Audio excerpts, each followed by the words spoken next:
Guess who's back? Back again. Brother Ron. Tell a friend. Guess who's back and still black? Guess who's back and still black? Guess who's back? Welcome, everybody, to another wonderful, entertaining, agitating edition of We All Be. That's News Free Dixie for the 21st century. I'm your brother from another mother and a pappy. Brother Ron, this is We All Be. Let's get into it. Hope all is well. Just a couple days removed after Happy Pappy Day. That's Happy Pappy Day. That's Father's Day. Was on Sunday, day. Okay, KKKK. We just removed a little bit from that. I hope everybody had a great time celebrating the men in their lives, and also the ones who are not here in the physical, but most deaf here in the spiritual. I know a couple people who are celebrating Father's Day for the first time without their fathers being physically present. And my thoughts and prayers go out to them. I also know some people there have celebrated their mamas, their mammies, on Mama Day, or Mammy Day, Mother's Day, for the first time without their physical presence. So I know life to me is all about being a good loser. If you can lose at life well, you can win. Sometimes being a good loser in life is being a great winner as well. And that's the irony of it all. So yeah, that was it was interesting. Father's Day 2025 was a lot of reflection for me. I thought it was fascinating. I hope y'all could let me know if everything's coming in live and in charge again. Yes, no doubt. This is a lot. I appreciate it. I'm back in the saddle, blazing, blazing, back in the saddle. So I'm just gonna give this another try. This is an interesting time to be alive, no doubt about it. It's a lot going on. I just couldn't be quiet forever and ever. It's too much to talk about, and I've been very quiet. Not that I have not been thinking about talking about things, but I look at how the social media thing is set up. Everybody got something to say. I used to take pride in actually trying to do some research before I say anything on the social media, but these social media streets are very different these days. So we're gonna get into it. I'm just trying to make sure everything y'all can hear me loud and clear. That's my concern, making sure everybody can hear me without no problems, loud and clear. I think y'all can hear me. I'm just trying to check everything. I want to talk about a couple of things. And also, I want to be more consistent in coming to you all. There's a lot to talk about. And yeah, I got a lot to say. Sometimes I don't want to say it. But like Under 3000 just got him and Big Boy Outkast just got inducted into the Rock and Roll Hall of Fame. And, he said almost about 30 years ago, the South got something to say. The South got something to say. Well, Brother Ron got something to say today. But I'm just trying to make sure my stuff is working at the best. Got inducted into the Rock and Roll Hall of Fame. He said, okay, is everything good? Everything good. I just make sure. But anyway, let's get into it. I talked about Poppy Day, Papa Day. What was interesting that I made a conscious effort to wish every male or man that I'd encountered on Sunday a happy Father's Day. A lot of us don't have biological children, but I know a lot of men have been present in other people's lives, helping them come along in their journey, being support, being wise counsel. So salute to all the men out there who have, brought into the village concept, who have been there for the children, biological or not. You are appreciated more than you know. But unfortunately, I'm saying Happy Father's Day. A lot of kids they didn't think about it was Father's Day. A lot of men were not thinking about it was Father's Day. It was just another day.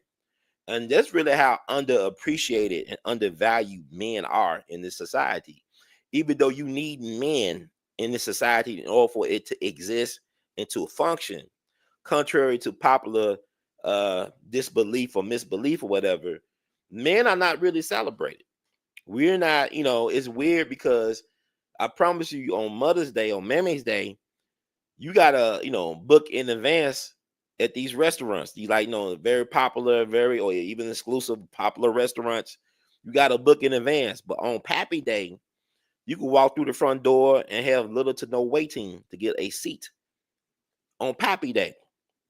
On Mother's Day, you are expected to buy, some type of gift, some type of show of appreciation, whether you go out to eat or buy some type of expensive gift or whatever. On Pappy Day, women think that, uh, just having a cat in the head, this patting the pussy cat, that's the gift. Oh, you got this pussy cat you can pat, here, pat the pussy cat, meow, meow, meow.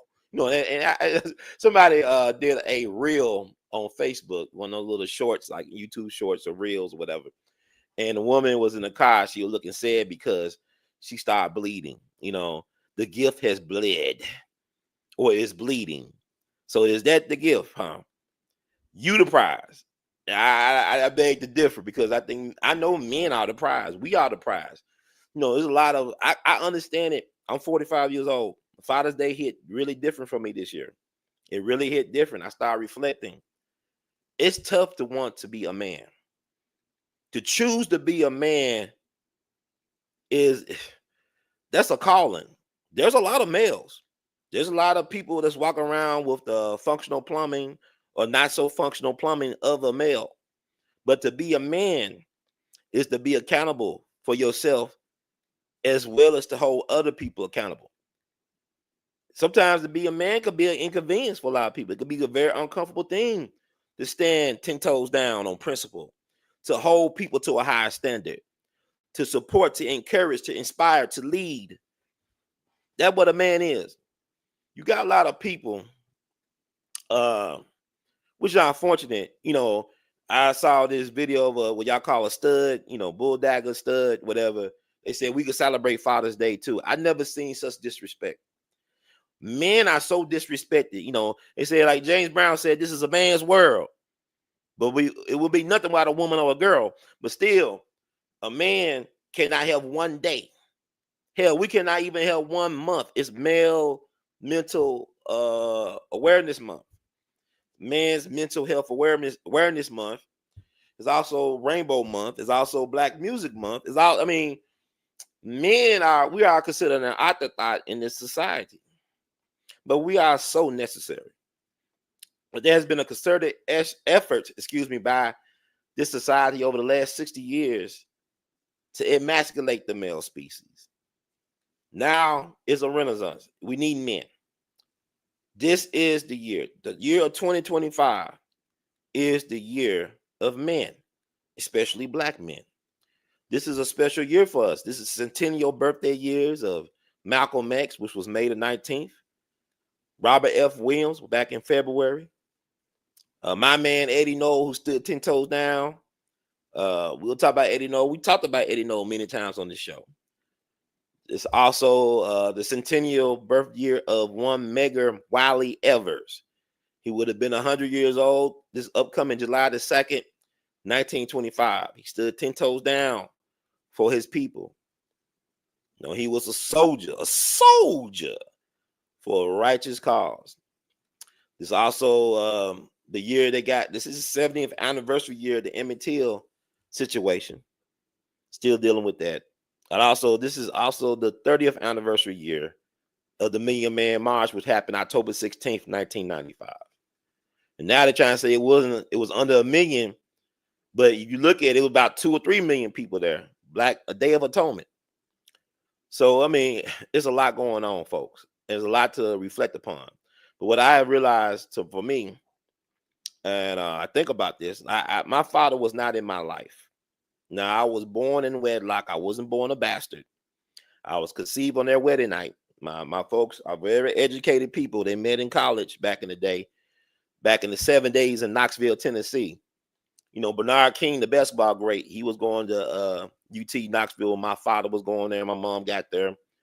What's interesting about them is that my father's from Saginaw, Michigan. And that's the birth home place of, Stevie Wonder, Serena Williams, Draymond Green. A lot of great Black folks come out of Saginaw. It's about 100 miles away from Detroit. My mom's from Memphis, Tennessee. We all know about how great Memphis is. Memphis. Even though they want to talk bad about Memphis, we're going to talk about that tonight. What's interesting is my mom and dad met in Knoxville, Tennessee, a neutral spot for both of them. Come to find out, my father's 8th grade math teacher is my mama's auntie, my great aunt. My grandmother's sister was his 8th grade math teacher up in Saginaw, Michigan, and they didn't meet until they got to college. So whatever they had to do, they had to get together to make me. I'm their greatest contribution between the both of them. Between the both of them, I'm their greatest creation. I'm their greatest creation between the both of them. Unfortunately, they got divorced when I was 2 years old. I was born into wedlock. I was not born a bastard. I am, it's interesting. I feel like I may have been treated like a bastard, but that's another story. But the reason I bring this up is because it's important to note that some people will say, well, your father left your mother. Or some people say my mom left my father. They had free will as adults to do what they wanted to do with their lives. I was left behind. My father left me behind. And that's the truth of the matter. And he has his reasons. And my mom, it's like they got both sides of their story. But I know I was the one who was not considered in the decision of either one of them in terms of like keeping the family together. And it is what it is. People grow apart, seasons change. Everything must change. Nothing stays the same. That's how it goes. But anyway, it is what it is. My father moved on, got married twice more times. He actually adopted his second wife's 3 sons. He adopted them legally. Legal adopted them. Then he moved on, got married a 3rd time. He ended up getting married the 3rd time instead of going to my graduation, my high school graduation. He got married around the same time I had my high school graduation. It was also the same month that I lost my maternal grandmother, Hattie Mae Taylor. I lost a beautiful woman, beautiful soul who really believed in me, who really cared and supported me. But with that said, I'm 45 years old now. And it's that, Father's Day, Poppy Day hit very different for me at 45. And I was like, reflecting about a lot of things, about what it was to be a young boy without a father in a world like this. I talked about Emmett Till. He lost his father like a decade before he was killed. His father got killed or murked or unalive, what y'all want to say, for under very questionable circumstances about Uncle Sam. Got unalive. He never knew his father. Or he probably had little faint memories of his father. Matter of fact, they had to identify Emmett's body because he had his father's ring on his finger. As they identified his body, then decades later, they confirmed through DNA that it was Emmett Till in that coffin in Burr Oak Cemetery outside of Chicago back in 2005.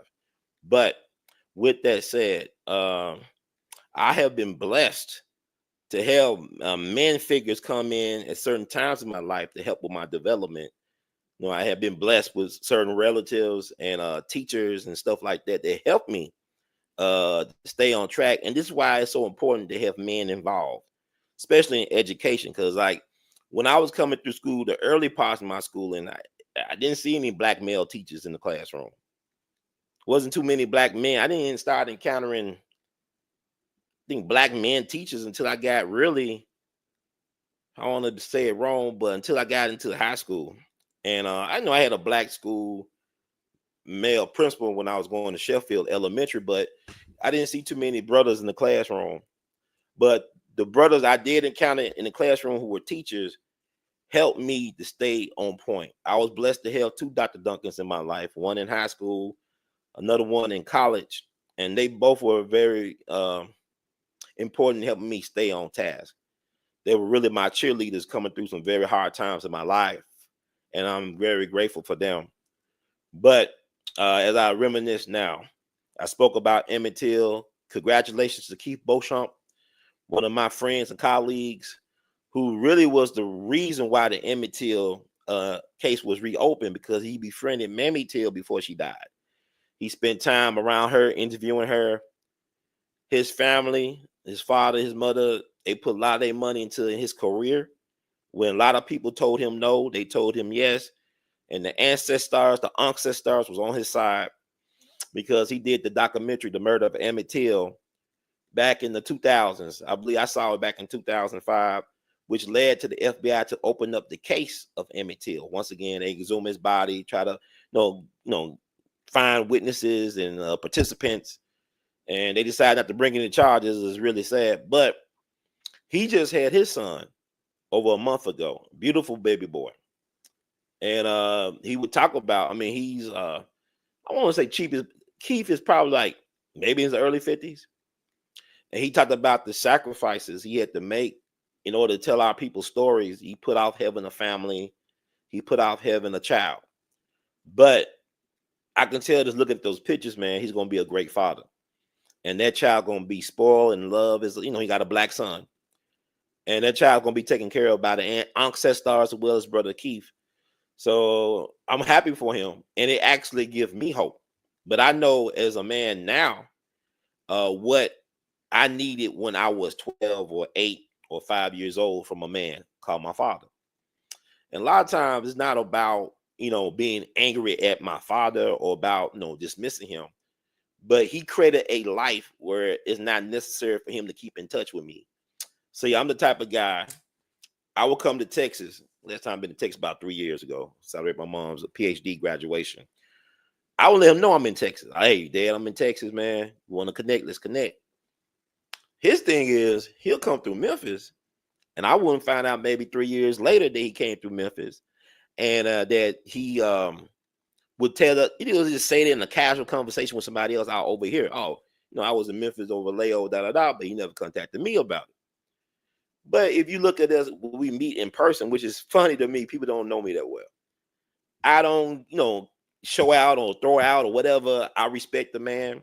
We keep it casual. We keep it light. We keep it funny. Sometimes we go deep. But there's been like over, somebody asked me when the last time I spoke to my father.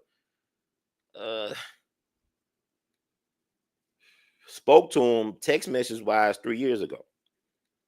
Actually speak to him on the phone, see him in person several years longer than that. But it's not that I hate the man or nothing like that. He got his own things to deal with. I have my things to deal with. But I know as 45 years old, I know what I needed at 12 years old. So I have no problem wanting to be a father to some child in the near future or some children. I have no problem with that at all.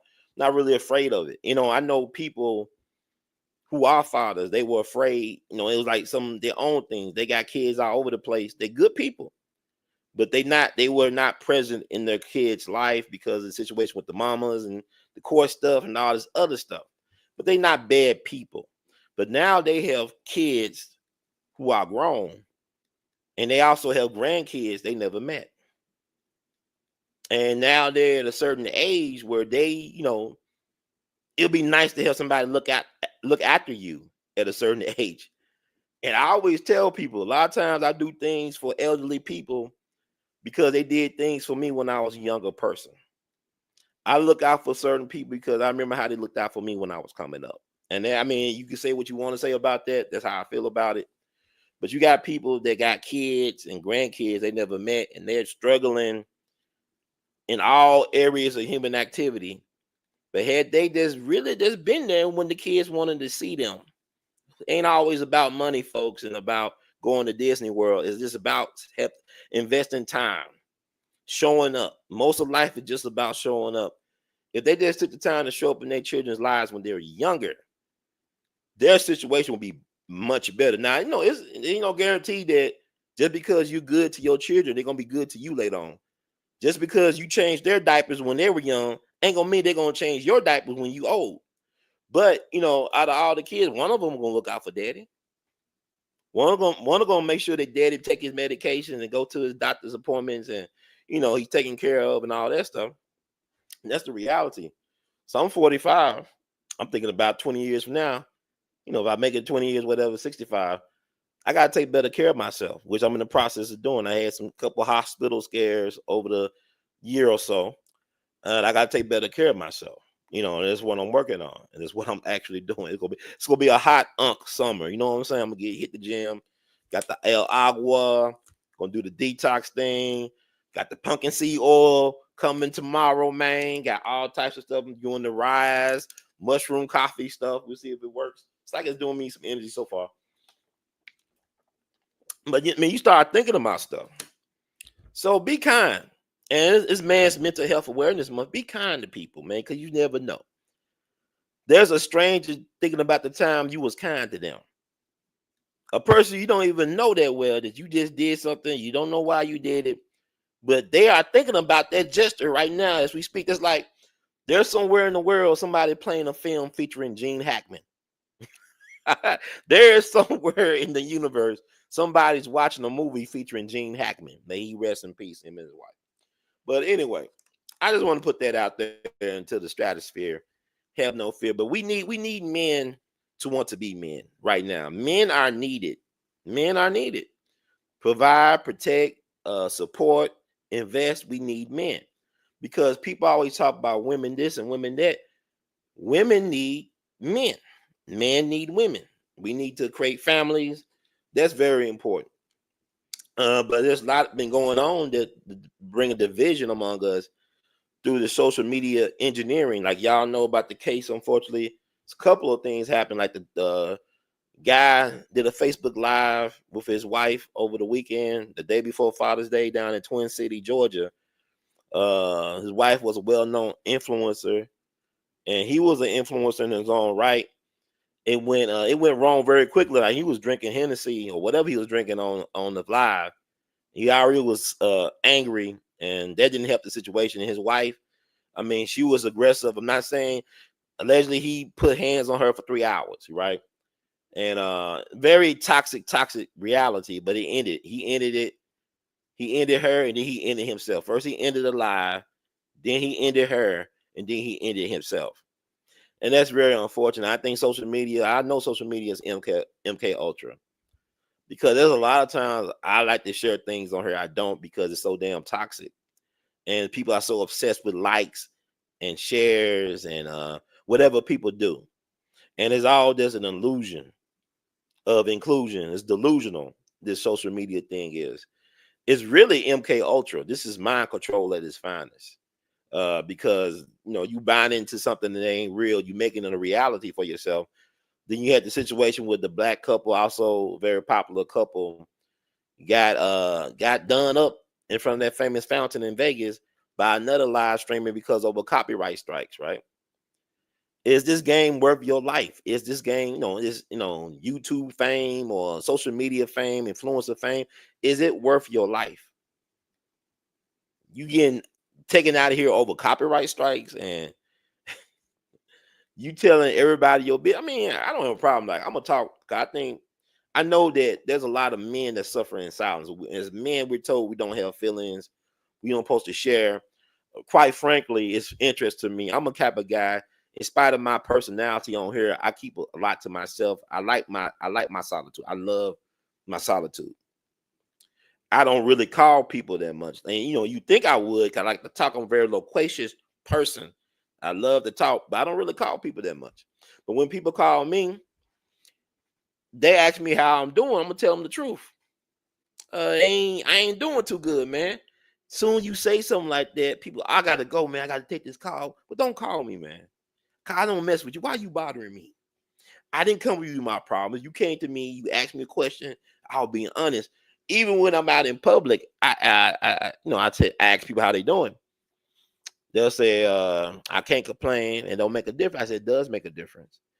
I'm being honest. I want to know how you doing. I didn't say I can help you, but I always want to know how you doing, because I really do, care about your well-being. Even though I may not know you that well, I will hope that, life, you can find a silver lining somewhere. And that's very important for everybody. But this is funny to me. I do want to know how people doing, but at the same time, I can't help you, man. You got to help yourself.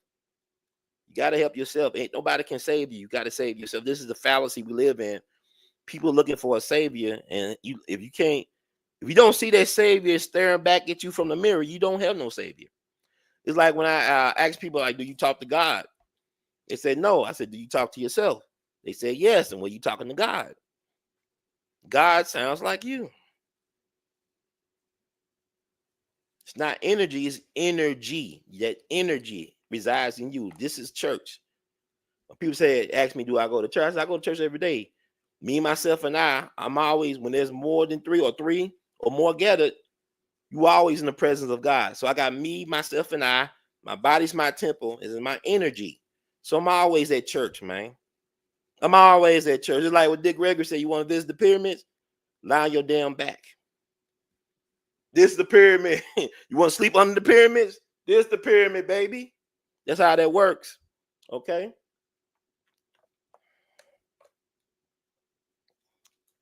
Now with kids, it's not about control.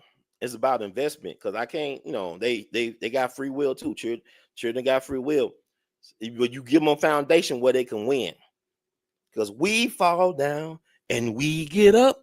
Teach them how to be resilient and how to be confident in who they are. That's very important. So, okay, enough Poppy Day talk.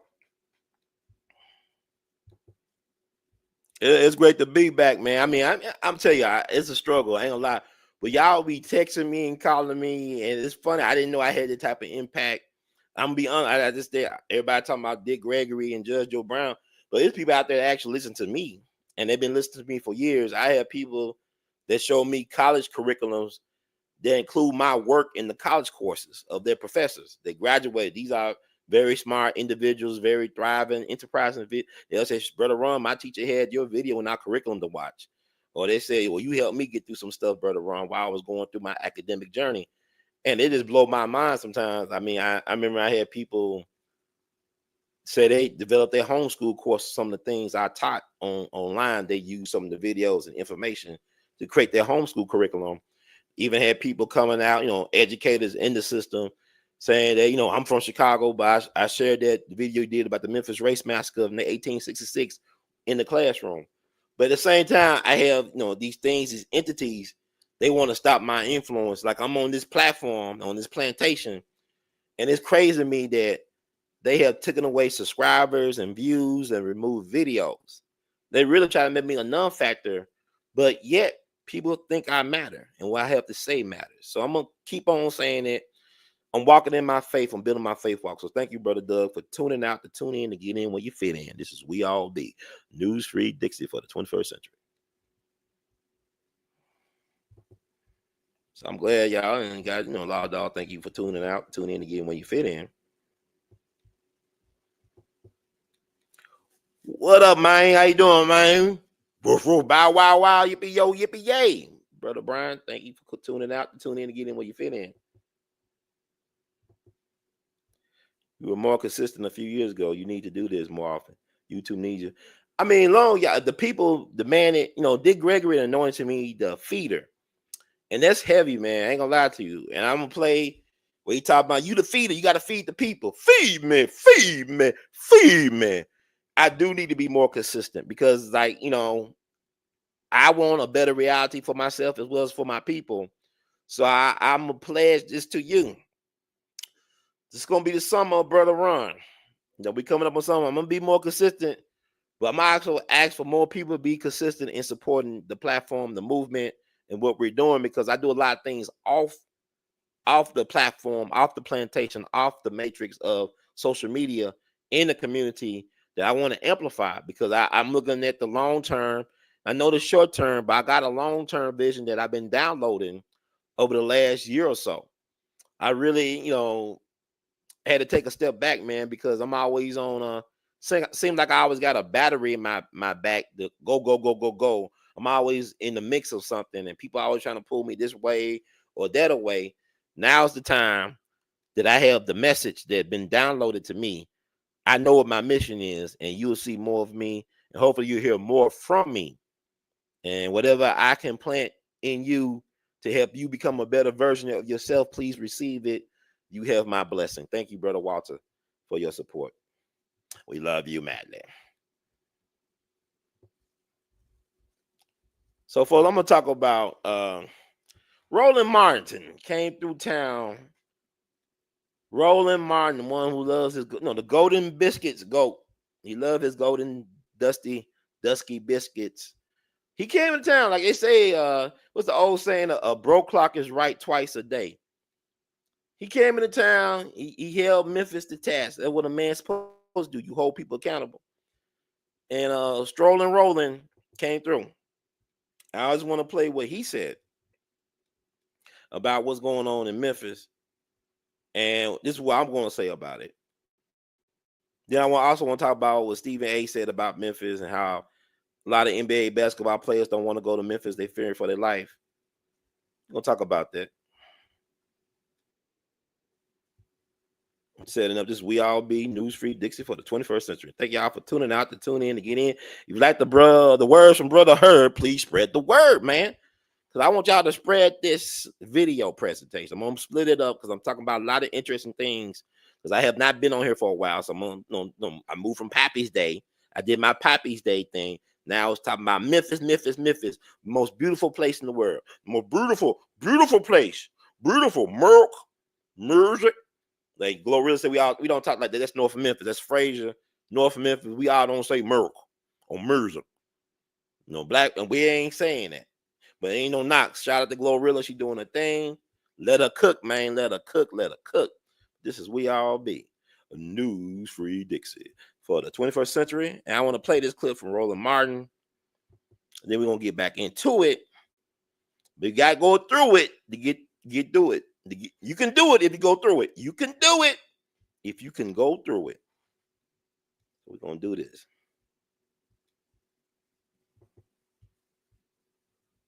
Memphis, I need y'all to explain to me how in the hell you are 62% of this city and you are in the condition that you are in.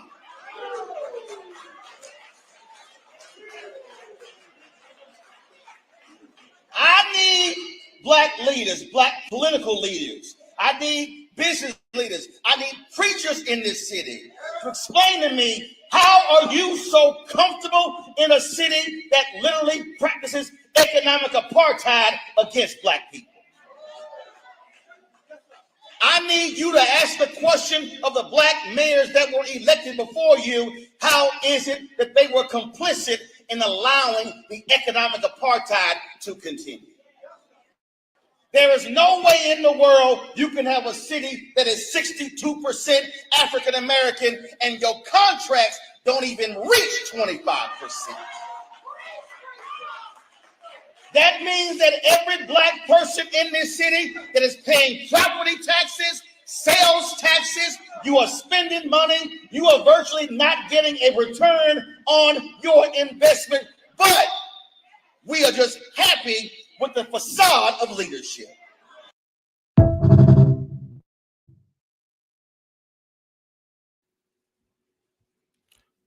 So y'all heard the words from Brother Roland Martin. He putting Memphis to accountability. Now, I want to talk about this. I am a Memphian, or like Brother Ekpe, my dear Brother Ekpe would say, I'm a Memphite. I'm qualified, as far as I'm concerned, to talk about what is going on in Memphis. But his observations about Memphis ain't wrong. Y'all get into these personalities. That's another thing with social media. It's all about personality. Y'all weird. Black folks weird about politics. It's like Mayor Paul Young took a picture with Senator Marsha Blackburn. And y'all trying to burn them at the stake for taking a picture with Marsha Blackburn, who's a state, she represents the state of Tennessee in the House of Senate. She's a U.S. Senator for Tennessee. He's a mayor of Memphis, Tennessee. They're politicians, they're public servants. Why y'all got a problem with him taking a picture with a person he got to work with who's a colleague?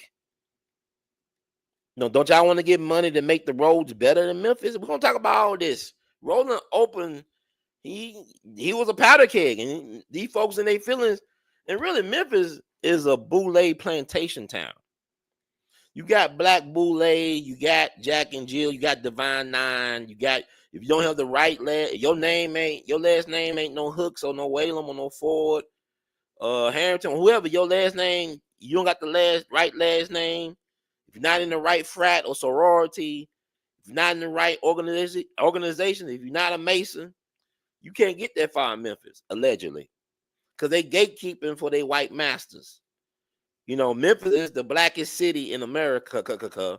Atlanta lost that. They let them folks backdoor them. But, it is Atlanta, so they used to getting backdoored in Atlanta. No disrespect. But Memphis is an interesting place to be. Now, Memphis, like a lot of great cities in this country, was if not found, was saved by black folks. You know, San Francisco was founded by a black man. Chicago was founded by a black man. Memphis was saved by a black man. His birthday is tomorrow. His name is Robert Church Sr., born June 18th, 1839. Now, I'll say this. His daddy was his white master. His mama was his daddy concubine. His grandmother was a princess from Madagascar. Or his great grandma, one of them, like he's from African royalty, okay? One of his kinfolk stolen out the island of Madagascar, which is off the coast of Africa. It's considered Africa. Just like the Middle East is actually Africa, but that's not going to be discussed tonight. The Middle East is actually Africa. It comes to a shock. Y'all actually believe that Egypt is Middle East. Egypt is Africa. The Middle East is Africa. And that's another story, another time. But he comes from African royalty. You know, his folks, royalty, Madagascar. Mama was concubine to his white father. White father taught him his trade, you know, riverboating, steamboat, whatever, going up and down the Mississippi. Very intelligent dude. Robert Church is known as the first black millionaire from the South. His daughter was Mary Church Terrell, one of the first black women to get a college degree. Could speak several different languages fluently. Was a well-regarded educator in Washington, D.C. Led a one-woman crusade to desegregate D.C. He spent all of the 20th century to the day she died to desegregate D.C. and most of the 20th century. What happened was D.C. was integrated at one point, but then the Democrat known as Woodrow Wilson, who endorsed the Birth of a Nation movie, which came out back in 1915. He endorsed it in the White House, saying it was like writing history light. He showed it at the White House. He screened it at the White House. The Birth of a Nation was actually based on the book The Klansman that was written by his classmate, Thomas Dixon. You know, the Mother Amy and AME, the Mother Emmanuel AME Charleston church shooting. It happened 10 years ago this month. I can't believe it's been 10 years. The guy who did it, Dylan Roof, after he killed all them black folks doing Bible study, the preacher who was a state politician, they caught him where? They caught him in Shelby, North Carolina. Then they took him to Burger King. Them cops took the boy to Burger King. He like he was an extra from Dumb and Dumber. He's double on Dumb and, but you know, I'm back. They like to play games. They took the boy to Burger King, but they caught him in Shelby, North Carolina, and that's significant because I talked about this years ago and nobody picked it up.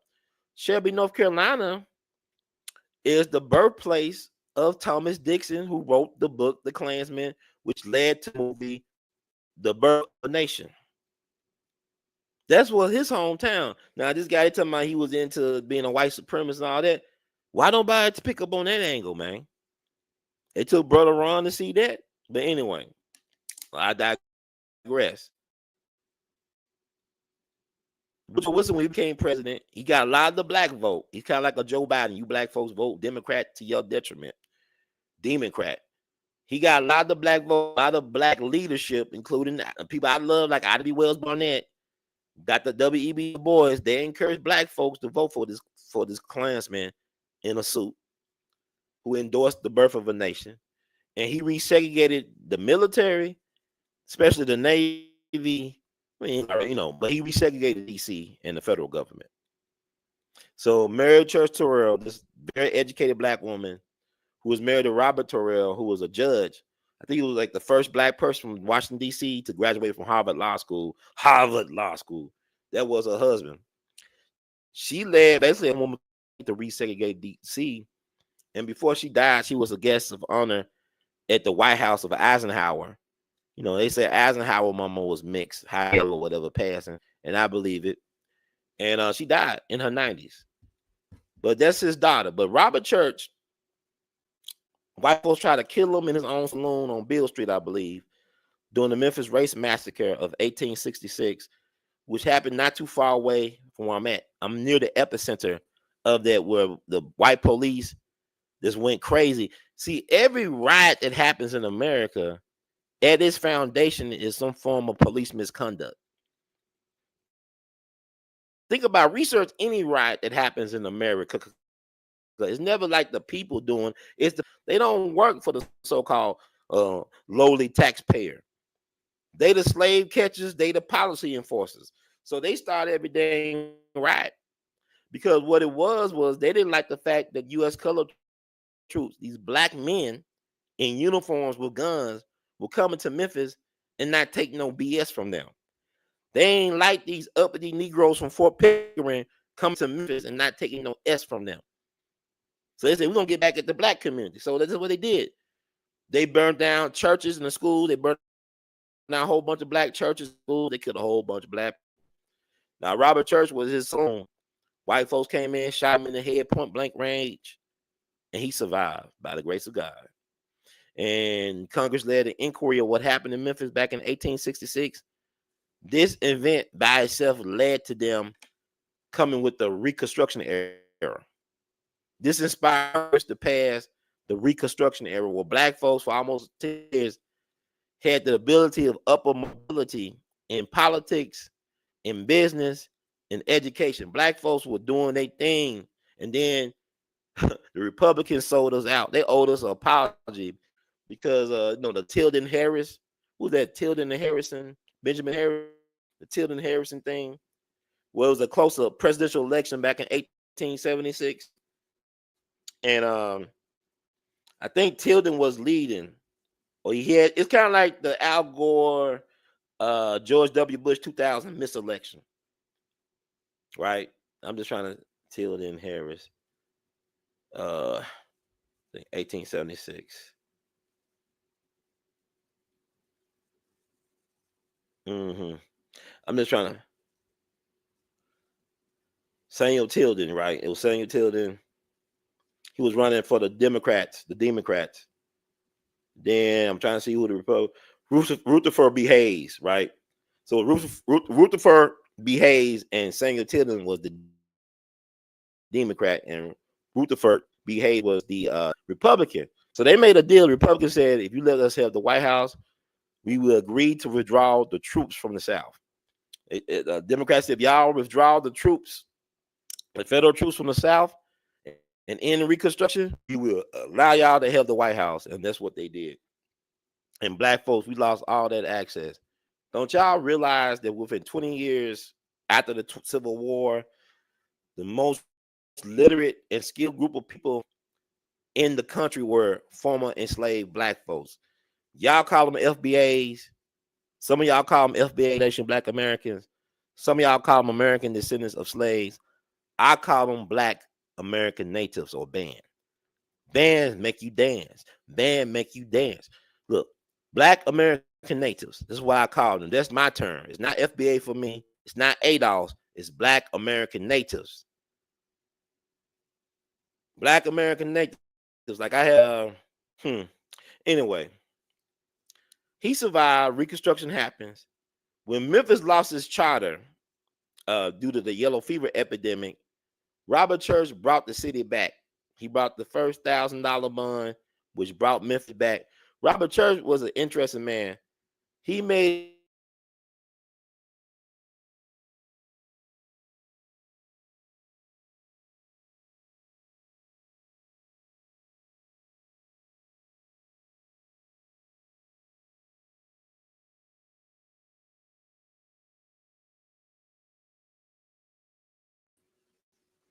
I lost connection. But anyway, he made his millionaire status off of real estate.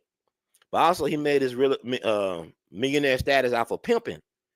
So he had real estate.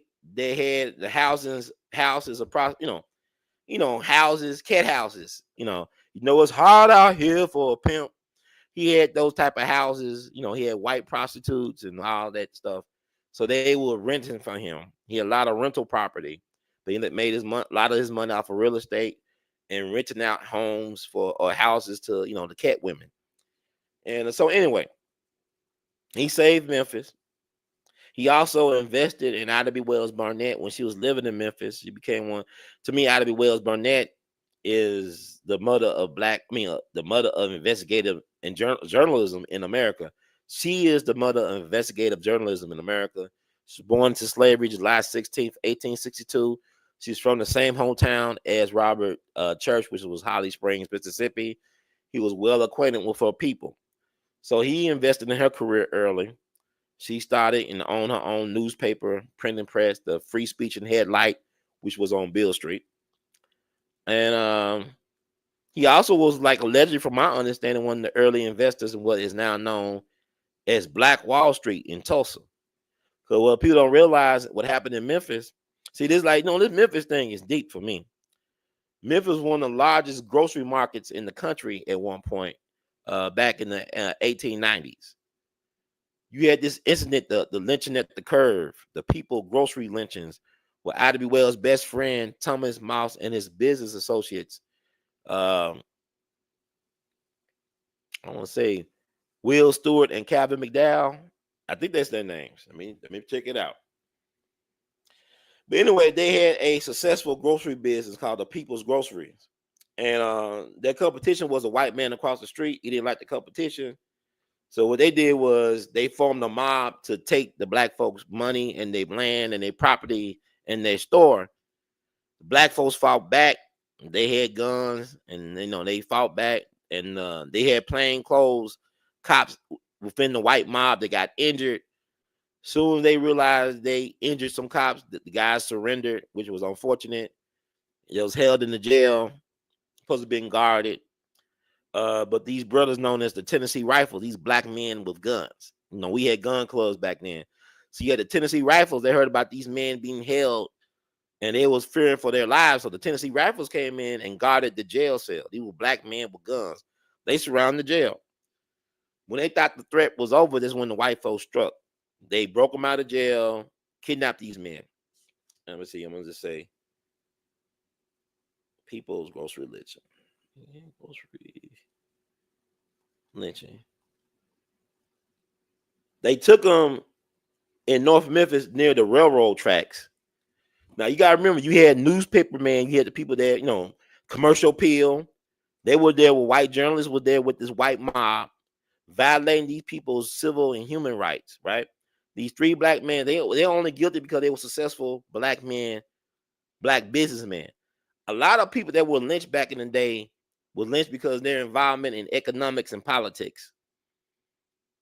And so that needs to be said. And I'm really simplifying everything, right? I'm really simplifying everything because I know, y'all can take a look. It's all online. But they were lynched and they fought back. These brothers fought back. Make no mistake about it. They fought back. Yeah, it was Calvin McDowell, Will Stewart, and Thomas Mouse. I think Will Stewart, he probably could have possibly killed a couple of them white boys. They don't talk about that. They don't see, the white folks don't talk about their losses. But the men, they were men, and they knew that their lives was like, yeah. So they fought back, and they were killed gruesomely. Shot in the face blown off, hands blowed off. Now, Thomas Mouse, I believe he was the last man standing. That was Ida B. Wells' best friend. She was the goddaughter to his daughter. I mean, the godmother. Excuse me. She was the godmother to his daughter, and his wife was pregnant with his son. He begged for them to spare his life. He said, "I got a family. I got a child on the way. Can y'all spare my life?" They said no. They said, "You have any last words?" And they recorded his last words. They said, he said, "Tell my people to go west because they can't get any justice here." And then they did him in. Young guy that was beloved and respected by Black Memphis, who was a true leader of Memphis. Was also a postal carrier, a mail carrier. To be a mail carrier in the Black community at the time was a position of high respect and honor. So Ida B. Wells was broken by, she was hurt by this, what happened to her friend. And she reprinted his words, his last so-called last words. in a newspaper about anywhere from 5,000 to 6,000 black folks left Memphis. And she encouraged them to go west, go to places like Oklahoma or California. A lot of these people end up settling in Oklahoma in what is now known as Black Wall Street. What is interesting is that there was a People's Grocery out in Black Wall Street in Tulsa.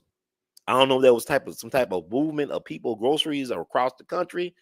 That would be worth investigating. The only thing new is the history that you don't know, according to Harry Truman. He said the only thing new is the history that you don't know. I would like to investigate the history of so-called people grocery stores, what they really was about, because they had one in Tulsa. But they say Robert Church invested money in real estate and other things for people to get out there to start Black Wall Street. This is the brother who saved Memphis, who also helped fund the career of Ida B. Wells Barnett. What's interesting is his son was Robert Church Jr., who succeeded his father as a black leader in Memphis. Robert Church Sr. passed in 1912. So his son took over. Son was a very powerful black Republican, not only in Memphis or in Shelby County or in the state of Tennessee, but nationally he was recognized as a very influential, not just black Republican, but also a Republican. Because a lot of people don't know that black people, or they don't want to realize, a lot of black folks voted for the Republican Party because of Abraham Lincoln and Frederick Douglass. That was the party of black people, Republicans. The radical Republicans, they were the ones that came in with the 40 acres and the mule. They helped kick off Reconstruction and stuff like that. Okay, so Robert Church was basically, man, he was tricked by this other cat from Holly Springs, Mississippi. This white boy, this devil named Boss Crump, Edward Hull Crump. We call him Boss Crump down here in Memphis. Very enterprising white dude. He was a Democrat, and he said, well, you know, he became mayor of Memphis. W.C. Handy wrote his campaign song, which is now known as the Memphis Blues. He wrote his campaign song. W.C. Handy was living in Memphis at the time. So he became mayor.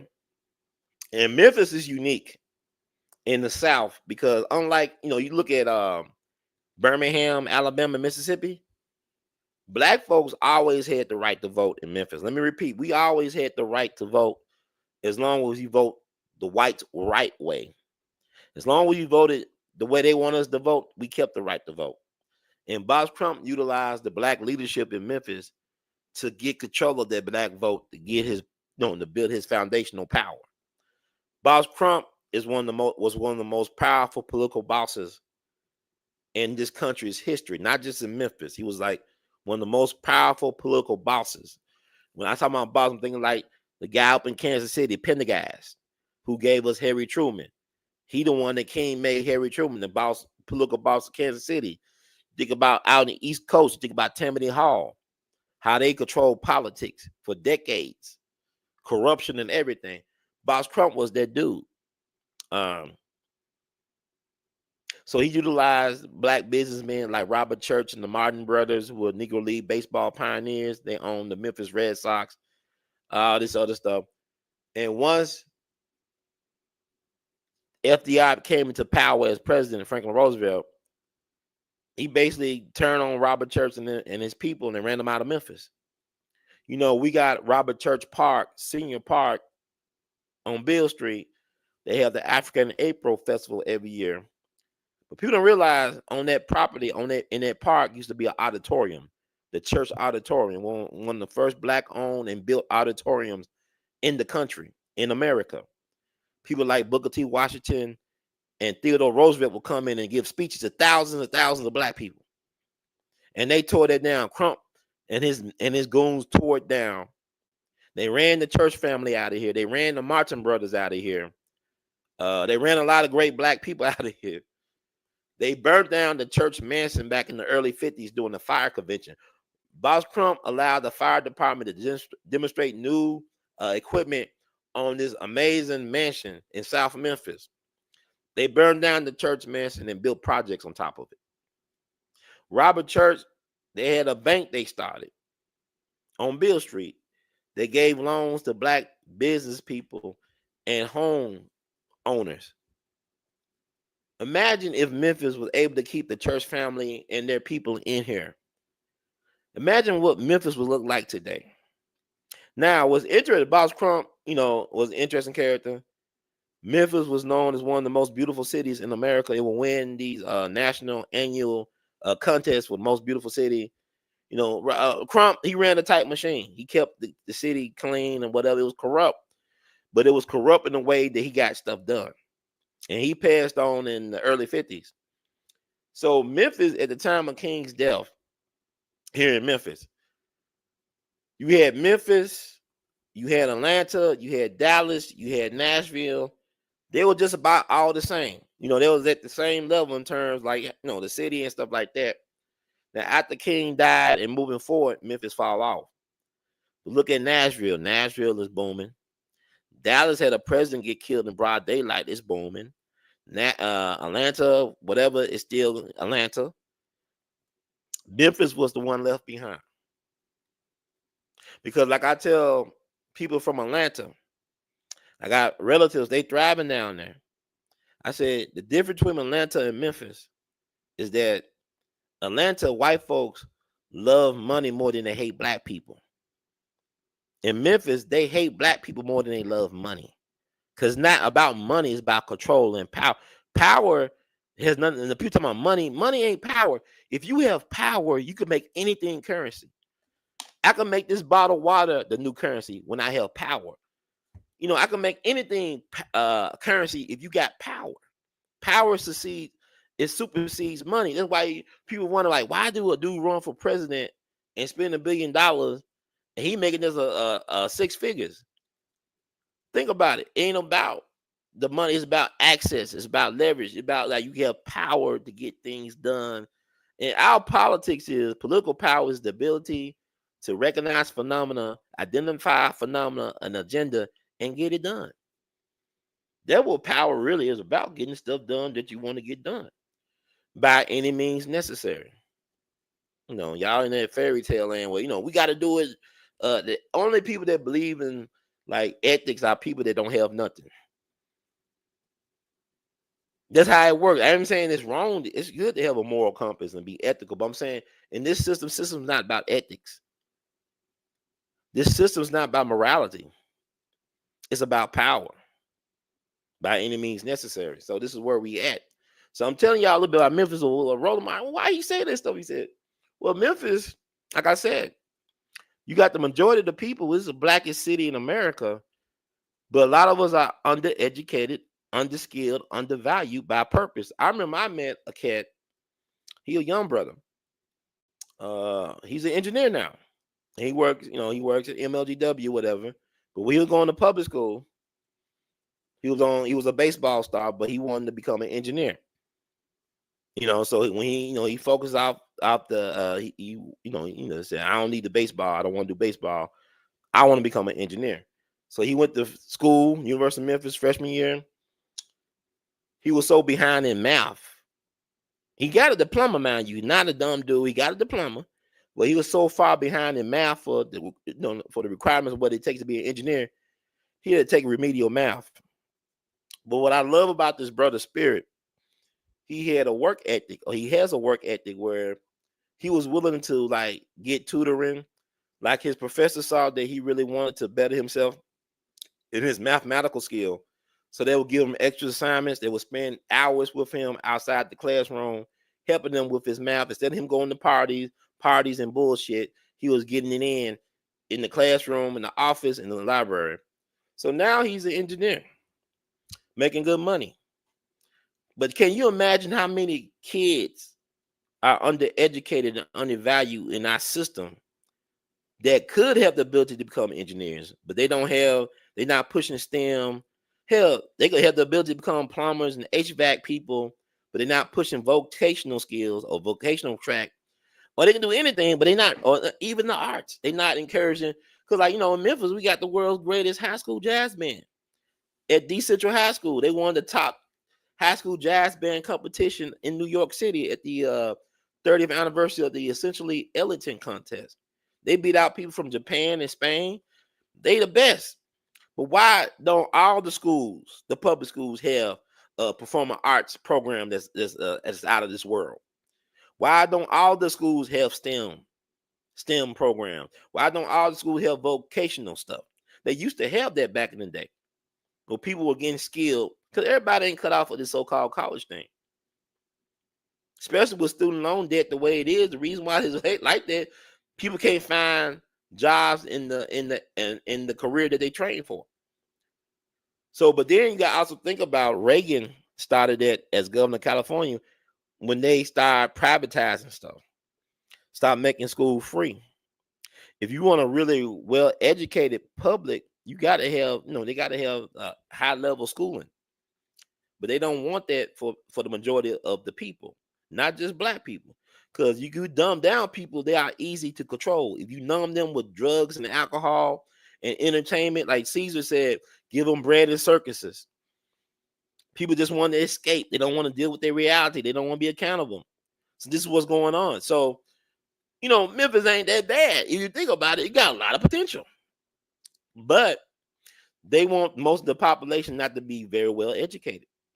If you look at Nashville, which is 3 hours away, Nashville is known as the Athens of the South because it has so many institutions of higher learning, as well as research institutions. So they got a lot of great institutions in Nashville that values academics and scholarship and stuff like that.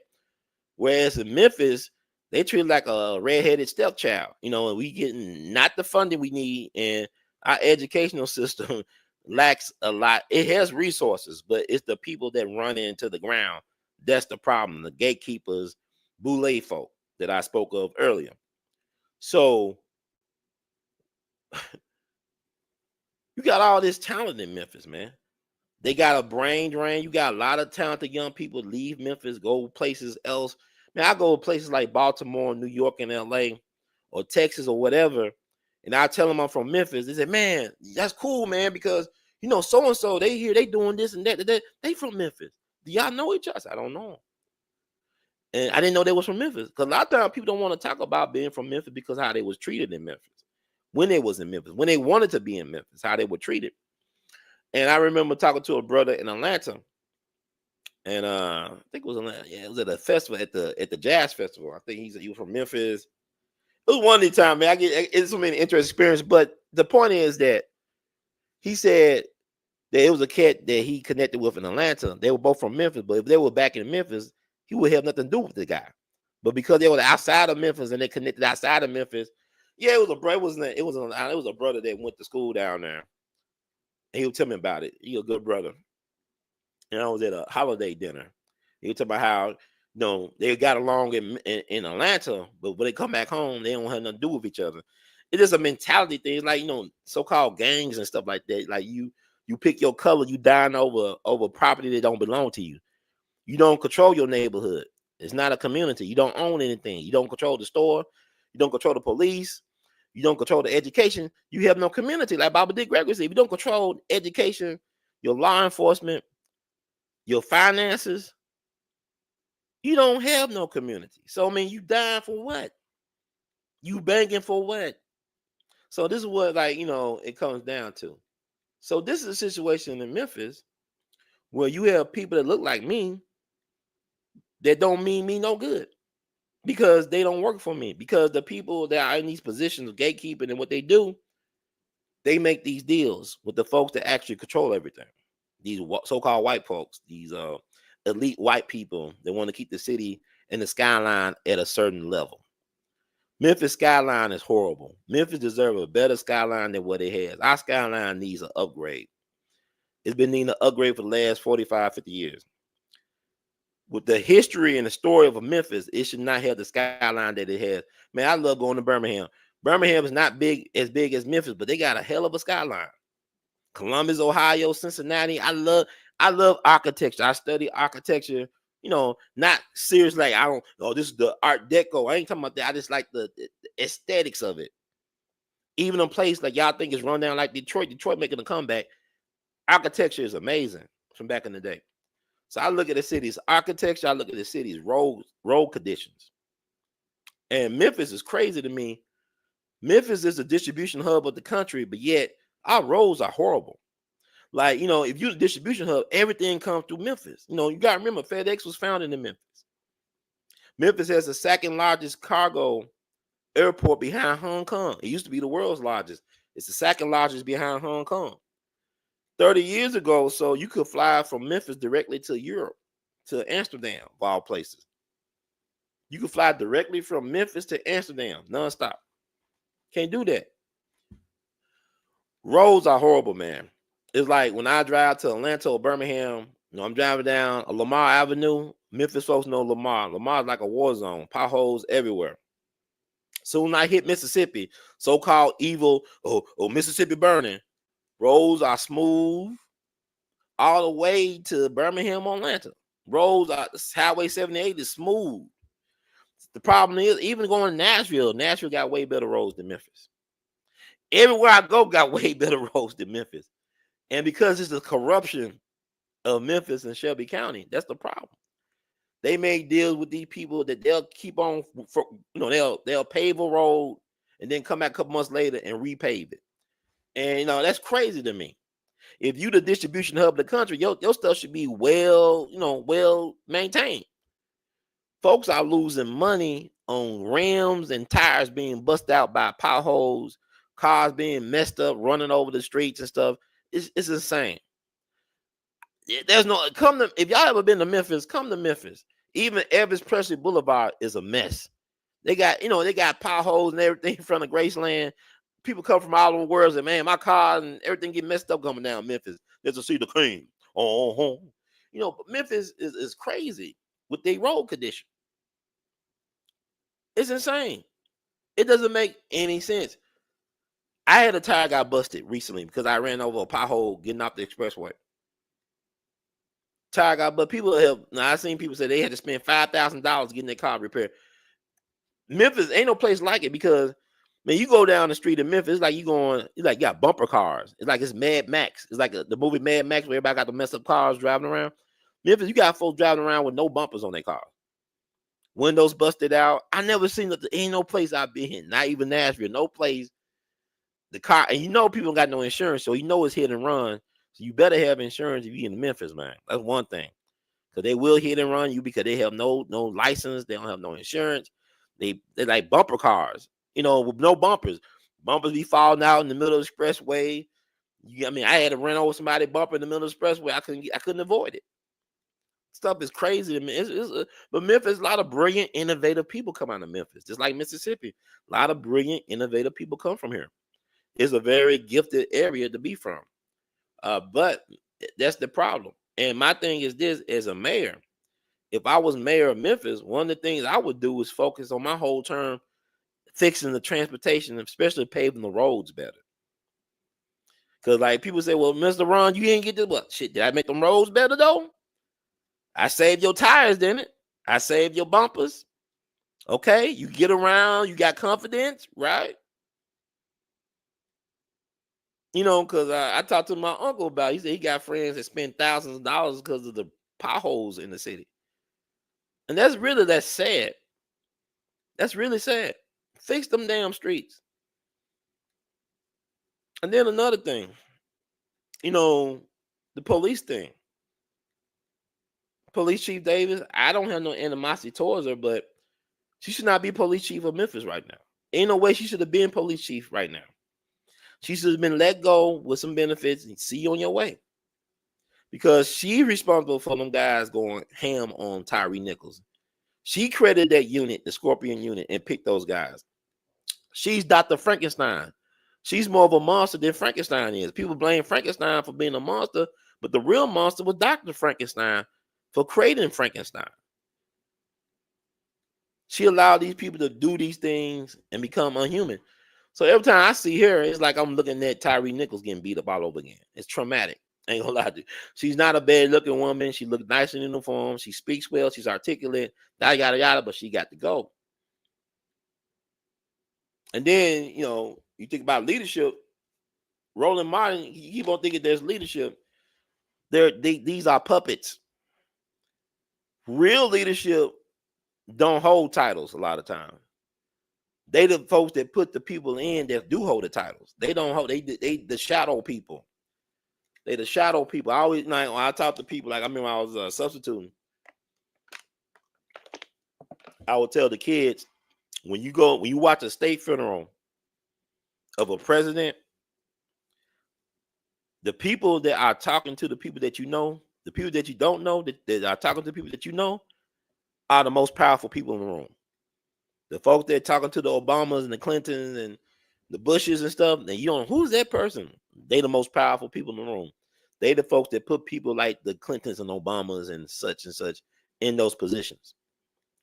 So what I'm saying is, like, you look at, we have a mayor, because Roland Martin said previous black mayors, Harrington was the best black mayor. I'm saying Harrington was the best mayor of Memphis in my lifetime. Very capable, very intelligent, very charismatic, very a man of the people. And he also, we're birthday twins. He was born April 23rd. He's 85 years young, but he moves around. He's in good health. And I'm 45. But he was the best mayor in my lifetime in Memphis, because he fell short of some things, but he also did some things correct. And he stood for the people. But Wharton, he's an afterthought. Nobody talks about Wharton, A.C. Wharton. He was a nice guy. But I think his problem was that his son, the sins of the son, like, the white folks from East Tennessee, they made sure that they kept his son out of prison. Whatever, his son was messing around with a white girl out in East Tennessee in a trailer park, something like that. And I think that held him back from doing anything. I doubted if he was going to do anything really to progress Memphis, but they held them back some. But Harrington, to me, so really Paul Young should be included in the conversation of what the black mayor is doing. He's not doing anything to a certain effect. I mean, that super AI computer Elon Musk fiasco. Paul Young is a businessman. Now, he's not a stupid person. He's an electrical engineer. He comes from a very well-respected family. His daddy was a very prominent Memphis preacher who's also a mental health therapist. His mother is well-respected. So he comes from a very well-respected family. And he's not a bad guy to me in terms of, I interact with Paul. Like I told Paul when he was running back in March of 2023 at Lamont Owen College in South Memphis, I said, Paul, you can't tell them white folks no. This man told me, I could tell them no. I tell them no in the meetings. I said, bro, they killed Dr. King for less. They killed Kennedy for less. Who are you? They killed King and they killed a president. What do they think they do to you? And you already took their money. You took too much money from them people, man. He took that $1 million from them white folks. And really, if you're going to sell yourself, you should, that was low price. But he wanted to be mayor. He didn't have the name recognition of his father. He didn't do the things that his father did in the community. So he could not run as his father. So, he took their money, able to buy some publicity, some notoriety. What was crazy was he's not the people's mayor, because he couldn't even win 30% of the vote. He won about 27, 28% of the vote. Harrington won about 20%. You had 3 other prominent black men, like Van Turner, the NACP, Mayor Harrington, former mayor, and Sheriff Bonner, the current sheriff of the first black sheriff of Shelby County. They was all running. They had support, but Paul didn't even get 30%. And I believe if Paul had simply would have just fired Police Chief Davis or told her to resign, he would have got more support from people in the community than wanted to see her go. But he couldn't do that. He got on there after them guys were found out guilty in the state court. He got on there talking about, they reading out the teleprompter. Man, well, speak from your heart, dude. Speak from the heart. But, my thing is, it seemed like he tone deaf when it comes to, everybody can't be a politician or a public servant. And it ain't for everybody, but he's already been bought and paid for. I believe that Jim Strickland, the former mayor before him, is still pulling the strings from University of Memphis Law School, because he was the one that made Paul Young over the housing authority. So he was the one that hired Police Chief Davis. So both of his people still in office. I mean, he's still in office. So basically, Strickland think he's Boss Crump.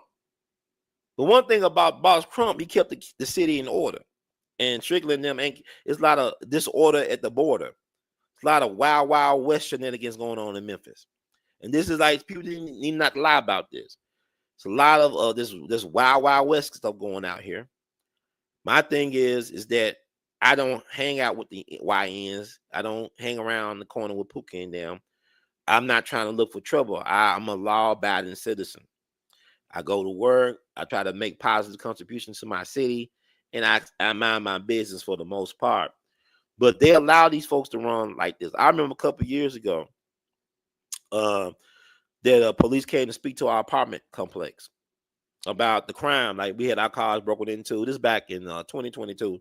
Man, cars keep on getting broken into. When I moved over here to this area, none of that was going on. That was like, I moved here 7 years ago, this July, and you didn't hear too much of people getting their cars broken into and all this stuff. This downtown Memphis, near the City Rifle Museum, the railroad tracks, train station. But all of a sudden, my stuff got broken in twice in 2022. Police came to speak to us about the crime. This time we had 10 to 12, 14 cars get broken in our apartments at a time, in one day, in one night, whatever. And the police came, and the reason why, roll it back, reason why they were breaking in people's cars, not always to steal the cars itself. Now, they love stealing Kias and Infinities. If you're in Memphis, don't get no Kia. They used to have on TikTok how you could, break a fob, break into a Kia. And Affinity, they love taking Affinities and Kias in Memphis. I don't know if that's a Memphis or this is just whatever. But police, I ain't never forget this. They were looking for guns. Because we know you don't need a license to carry in Memphis or Tennessee. Anybody can get a gun. Basically anybody. Kids are getting guns. Anybody can get a gun. You don't need a license in Tennessee to have a gun. You don't need to be registered. So that's interesting. So they breaking in looking for guns. Because people will because a lot of places will not let you take your gun in to a restaurant or whatever. You got to leave it in the car. So even our police chief Davis got our car broken into. They stole her guns. They even stole their guns. They steal the police guns. Matter of fact, police are afraid of a lot of these YNs. Y'all call them YNs. These cats be speeding. You see police, the police don't do nothing a lot of time. Police be like, they be looking because they don't want to get shot at. I be hearing these guys be shooting at the police. See, that's why they don't want Larry Hoover or Fred Hampton or whoever be out here organizing these folks. And that's another show. But anyway, I'm telling you, when they was in their prime. They don't want no Larry Hoover or Jeff. If Richard Daley could be mayor of Chicago, why can't Jeff Fort and Larry Hoover be mayor of Chicago? They all gangsters, allegedly. But anyway, getting back to Memphis, the police officers told us, they said the reason why these kids are going crazy like this, going ham, breaking in people's stuff, smashing and grabbing, because we got them on a 19-point system. Meaning they give them 19 tries to keep on doing this stuff over again. They got 19 times to break into somebody's car. They got 19 times to break into somebody's house. They got 19 times to do anything before they do anything seriously to them kids. Because juvenile court is a revolving door for them kids. 201 Poplar, revolving door for the kids. So they give them 19 tries to do anything. So, and they say, well, the reason why a lot of that, because we feel like we don't want to villainize black kids. But if they are the black kids doing it, then hell, they chose to be the villain. How you gonna villainize people that want to be villains? And they say, well, people say, well, no, poverty. The majority of the world's population living in poverty. Everybody that lives in poverty ain't no criminal. If they were a criminal, they'd be a billionaire. You think steal more? You think people in poverty steal more than the people at the top? Who you think stealing more? I remember, it's a quote that attributed to a lot of people, but I like you say, Lucky Luciano said the quote, right? He said, behind every great wealth, there's a great crime. Behind every great source of wealth, there's a great crime. So who's stealing more? The poor people? It's people even weird. Why are you going, like you work at a store, let's say you work at Walmart or something like that, and you see somebody stealing stuff. Why are you going to run after them? Because a lot of times, those stores don't want you to run after them because they'll make you lose your job thinking you're doing something for the store. Store don't care about you. Because if they cared about you, you would be working 40 hours a week and still need an EBT card. If they really cared about people. But I'm saying, why are you going to risk your life and you the provider for your family, you got kids that depend on you to try to take down somebody that's stealing some steak, some bacon, or whatever they stealing? That stuff is insured. They going to get their money one way or the other.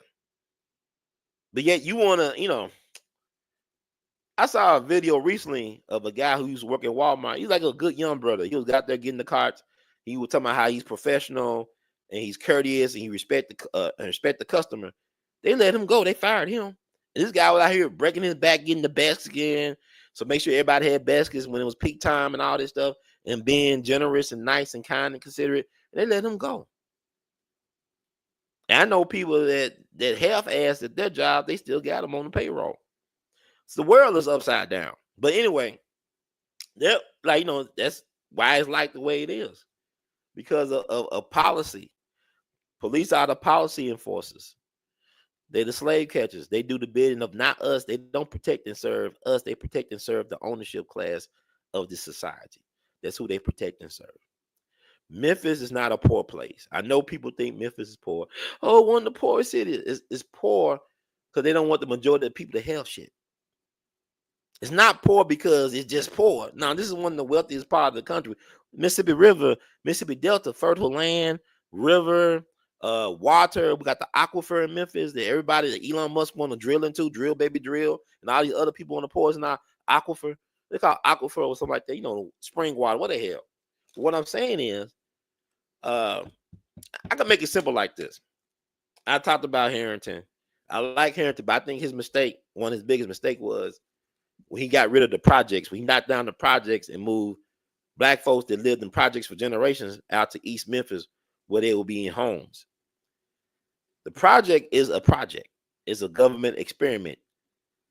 The hood rat is a government creation. A hood rat does not exist in nature. Nobody is naturally a hood rat. You've been programmed to be a hood rat. The projects is a social experiment, just like social media. They produce ratchetness in the lab. It's not in nature. Ratchetness is produced in the lab. So what he did was he knocked down the projects, moved the folks out in East. If I'm living in a house, I'm used to living in a brick building and concrete building. I never had a yard. I don't cut my grass, right? I don't know how I'm gonna cut the grass. How often should I cut the grass? You park your car on the damn lawn and all this crap because your mind has not been reprogrammed. Your nerves have not been rearranged to process a new reality. We manifest our reality. But once the projects, right? I saw places in Memphis where it used to be the projects and in the hood, they knocked on building down. Now you got high price condominiums. You got expensive buildings, expensive real estate. It's not the ghetto no more. Y'all said this was the ghetto for 50 years. Now it's not the ghetto no more. It's a luxurious neighborhood. So what they tell you, so a lot of this is the matrix. A lot of this is our stinking thinking. You got to re-engineer your stinking thinking. And that's the problem.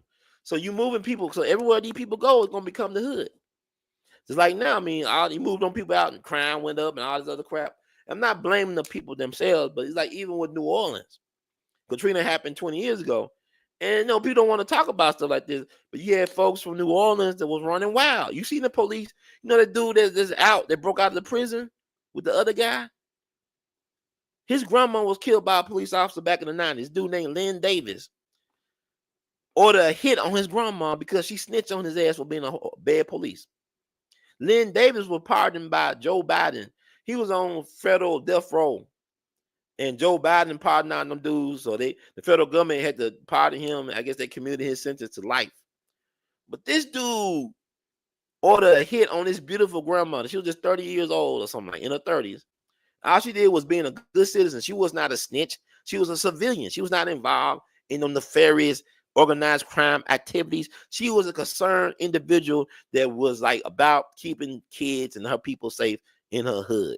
And she paid the price because a crooked cop named Lynn Davis, a black cop. Some of the worst cops I dealt with in law enforcement were black cops. Some of the worst cops I had to encounter in my life were black cops. Yeah, for real though. But anyway, Lynn Davis, he's recorded by the government in ordering the hit. They have him bugged. They said, he was celebrating the lady getting killed and everything. So one of the guys that broke out of prison in New Orleans behind the toilet bowl, whatever, that was his grandmother. So why would I trust a system that did that to my grandmother to be right with me? They begging them to come back. Why would I trust the system that did that to my grandmother? Why would I trust the police that did it to my grandmother? And you don't really know what he did, what he's in jail for, that he really did that. Because they had to do that trial several times over. So y'all look at all that up. I can't, people like, but the details, brother, run. No, take your stupid smartphone and look that stuff up. I'm just throwing stuff out there. But getting back to this, Memphis have a hard time recruiting police. They short on police, and a lot of them police officers are afraid to do their job. And I can understand it because these kids, they do what they do. They got them things. You go up, kids walk around, they got guns and all. It is what it is. I'm uncle mind his business, as long as nephews mind their business. I ain't, we good. But with that said, it needs to be said. And I'm all over the place, man. Not really. Because I'm giving you some back, but like what Roland Martin said needed to be said. Because it's weird to me that every time something happens in Memphis, they always talking to Reverend so-and-so, Doctor. And I know some of these people, they good people. What I'm saying is, why is it every time that something happens in Memphis, you talking to a preacher instead of the politician or public servant who could set policy, who have the resources and have certain things that could get done? Like Memphis is, look, I'm telling you about Memphis. Memphis, we produce our fair share of pimps, preachers, and lawyers.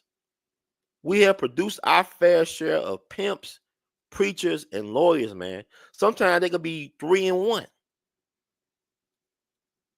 I remember I love Louis Armstrong. I love Satchmo.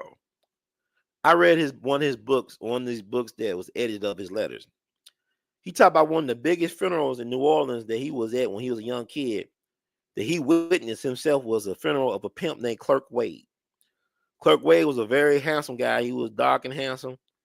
And guess where he was from? He was from Memphis. And he said it was one of the biggest funerals. Like black and white folk came out to pay the respect. What happened to Clerk Wade was a pretty boy. And I don't know, was his bottom bitch. One of his girls got upset with him. She fought with him, ended up killing him at a saloon, at a bar. So they had his funeral. And he said it was one of the biggest funerals in the early part of the 20th century of New Orleans. It's a brother from Memphis, Clerk Wade. So Memphis, we got our fair share of pimp, preachers, and lawyers. And you look at Bishop Charles Mason, the founder of Church of God in Christ. He's interred at Mason Temple. That's the place where Dr. King gave his last speech. And I'm going to tell these folks once again, stop playing with us, man, because they burnt down Claiborne Temple. They printed the I Am a Man posters during the 68 sanitation worker strike. But Dr. King and them used to meet to do strategy. That was set on fire back in April of this year. Also, last year, Old East Trigg Baptist Church in South Memphis was set on fire. This is a place where Elvis Presley used to go to listen to Dr. William Brewster preach and sing. He used to sing there as well, too. Elvis Presley, that was his favorite preacher, a black dude named Dr. William Brewster. We had this fantastic singer named Queen C. Anderson that was phenomenal. Look her up. They burnt that church down last fall. They burned Claiborne this April. I told State Rep Justin Pearson, I like Justin, I'm going to talk about him a little bit. I told other officials, y'all need to be taking care of Mason Temple. That's where the remains of Bishop Mason is interred. That's the headquarters for Kojic. Dr. King gave his last speech. If something happened to Mason Temple, the Saints gonna dance on Memphis' head. They're gonna spin the block 7 times. They're gonna spin the block 7 times on Memphis, man. Walls gonna come crumbling down. Y'all mess with Mason Temple. Y'all need to be protecting Mason Temple. Why they setting these black churches? But this has always been the American way. Why did that boy shoot them 9 black folks? Were the 9 black people at Mother Emanuel? Why he do that 10 years ago this June? Why they always attacking people? They talking about synagogues and stuff. Why do y'all always want to mess with black folks in church? We trying to pray to white Jesus. Why y'all always want to mess with us? We praying to white Jesus? Why y'all always want to mess with us in church? Memphis Race Massacre, they burned all the churches. Lane Race Massacre, they started it by shooting at a church, doing a sharecroppers meeting. It's back in 1919. Why they always want to mess with black folks? On 5 little girls. It wasn't 4, because one lived. She still lives to this day. Got permanent eye damage. State of Alabama not only owes her an apology, but they owe her reparations. There were 5 little girls in that church. One survived to this day. So Just like it was 2 other people in the car with Rodney King. 2 out of 3 I know are dead. I don't know if the other one's still alive, but Rodney King died under questionable circumstances in 2012. The other guy died a little bit after the incident, and I don't know if the other guy's still around. But it was 3 guys in that car. One was named Rodney King. So who writes the story? Who tells the story? So with Memphis, I'm gonna bring it down with the police thing, man. The police thing is crazy in Memphis. Is historically speaking, you go back to Memphis Race Massacre. You could go to the Shannon Street Massacre of back in the early 80s. Look up the Shannon Street Massacre. There was a great documentary done on that, where these black men massacred by the Memphis Police Department SWAT team, killed in cold blood. Elton Hayes, y'all talking about Tyree Nichols. Elton Hayes had almost up the words to 40 law enforcement officials, including a black sheriff deputy, involved in his murder. They brutally beat that man to death. Now, he wasn't even a man, he was a boy. He was a teenager from Orange Mound. Elton Hayes, that happened back in I'm saying the early 70s. Not that long after they killed King. Law enforcement was involved in the death of Dr. King. The gun that killed Dr. King came from the FBI, which is funny that Cash Patel asked, we're talking about we're going to send the FBI task force to Memphis. Well, y'all killed the dreamer in Memphis. Allegedly, the gun that killed Dr. King came from the FBI. Chain of possession. Look up the book. Dr. William Pepper. Read his book, The Plot to Kill King. I recommend it highly to read that book. But shit, Darius Stewart happened 10 years ago this summer. See how, like people are like, oh, Tyree Nichols, oh, this is so sad. What about Darius Stewart?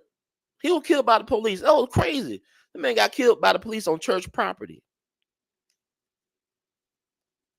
He was killed. He was pulled over in a traffic stop. He wasn't even driving the car. But he was in the passenger seat, and the cop focused on him instead of the driver. And they actually left Y'all left Darius Stewart behind. I guess they were getting his mom to bring her back to the scene. As footage of Darius Stewart fighting for his life with this officer. No, I guess he was getting the best of the officer. The officer tried to kill him on church property. It's property owned by New Direction, Stacy Spencer people. Dr. Stacy Spencer's church. He got killed. And there was protests that summer, but that happened 10 years ago this summer. And they did a TBI report. And they tried to character assassinate Darius Stewart like they do all the black boys. Whether it be Mike Brown, whether it be Elton Hayes, whether it be Emmett Till, they always trying to character assassinate the black victim. George Floyd, even him. So they did a TBI report. They act like he got in trouble for improper touching of a minor when he was a minor, allegedly. And he was working at FedEx. Now, I'll tell you about FedEx. I work for FedEx. My mom worked for FedEx. They do extensive background checks. Had he had any warrant or anything on his record come up, they would not have hired Darius Stewart at FedEx. That's how strict they are as far as their background checking. But it's crazy. Even they try to attack his sexuality. Allegedly, people was claiming that the police officer and him had a relationship, allegedly. And that what led to his targeting by the police officer, a guy named Schilling. I think his last name was Schilling. But what came of that? I mean, people was talking about Darius Stewart. Shit, I go back to Larry Payne. Claiborne Temple that got burnt down. They had Larry Payne funeral there back in the spring of '68. Larry Payne was killed in the aftermath of the last King March that Dr. King led in his life back on March 28th, 1968. He was killed in the projects in front of witnesses. I interviewed his mom, his sister, his brother. His mom, man, she was breaking down, crying. Even decades later, she was traumatized. It traumatized his whole family. 16-year-old kid killed by a police officer named Officer L.D. Leslie Dean Jones or L.D. Jones or something like that. He killed his brother in cold blood. Dr. King called his mom. It was Thursday, March 28th when that happened. Dr. King called his mom, offered his condolences, and said when he's back in Memphis, he's going to visit with her. Next Thursday, April 4th, 1968, they killed King. But at Claiborne Temple, they had Larry Payne's homegoing. So that's like, people don't want to talk about that, but the police thing have always been an issue in Memphis. Memphis has always been known as a city for violence back in the day. You look at the people who founded Memphis, Winchester, Overton, and Andrew Jackson, the future president of the United States. They named this Memphis for a reason. They know masonry, Freemasonry. That's come from Africa, from Egypt, Masonic stuff. Memphis, Tennessee, like Memphis, Egypt, is the home of culture and religion. Think about all the great music and the gospel people. Like I said, Church of God in Christ got millions of followers, right? It was started in Memphis by a Memphian named Charles Mason, who was kicked out the church he founded and ended up founding Church of God in Christ back in September 1907. And he lived to be in his 90s. But he's interred in Mason Temple. Memphis is unique in terms of its history. It's some great people, master teachers like Maurice White, the founder of Earth, Wind, and Fire. He went to Booker T. Washington High School. He lived in the projects here in Memphis. He went to Booker T. Washington High School. When I talk about Jimmy Lunsford all the time, he started jazz music education here in Memphis. There's a lot of great things about Memphis, but the police thing has always been an issue. A very prominent issue that a lot of people don't talk about. But the Shannon Street Massacre was, man, woo. Elton Hayes, Larry Payne, Darius Stewart, Tyree Nichols. The beat goes on. So they don't give contracts to black vendors and minority owners. Now in this country, you can't use the word minority or DEI or diversity or inclusion when you're doing contracts, right? You can't give certain groups that have been looked over historically contracts based on their race, gender, creed, whatever. So Memphis is an interest because I know firsthand how they do black business people in Memphis. And you got black folks, black face people in these positions, gatekeeping and denying people the right to make a livelihood who have been doing good at their business. This is for real. This is for real. This is most deaf for real. So the city that barely get 25% of its contracts to black people, that's a problem. A black city.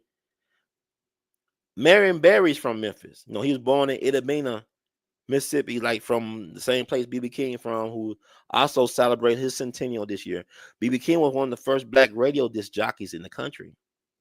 A lot of y'all don't know that B.B. King used to be a radio disc jockey. He worked at WDIA, which was the first black radio formatted station in the country. And guess where that was started? Memphis, Tennessee, October 25th, 1948. WDIA, which was owned by white people, but they knew they were losing business because first WDIA was a country western station that would cater towards white people, but they wasn't making no money. So they flipped it. They flipped it to the black audience, to the black consumer. So some of the first black radio DJs worked in Memphis at WDIA. So black radio was invented in Memphis. This is who Memphis is. So you talk bad about Memphis. A lot of y'all won't have what y'all have in media if it wasn't for Memphis. The mother and investigative journalism, Attlee Wells, started this in Memphis. Black radio was started here in Memphis. So B.B. King used to be a DJ on WDI. This is his centennial year, right? He died 10 years ago this year as well, which is crazy. Time go by real fast.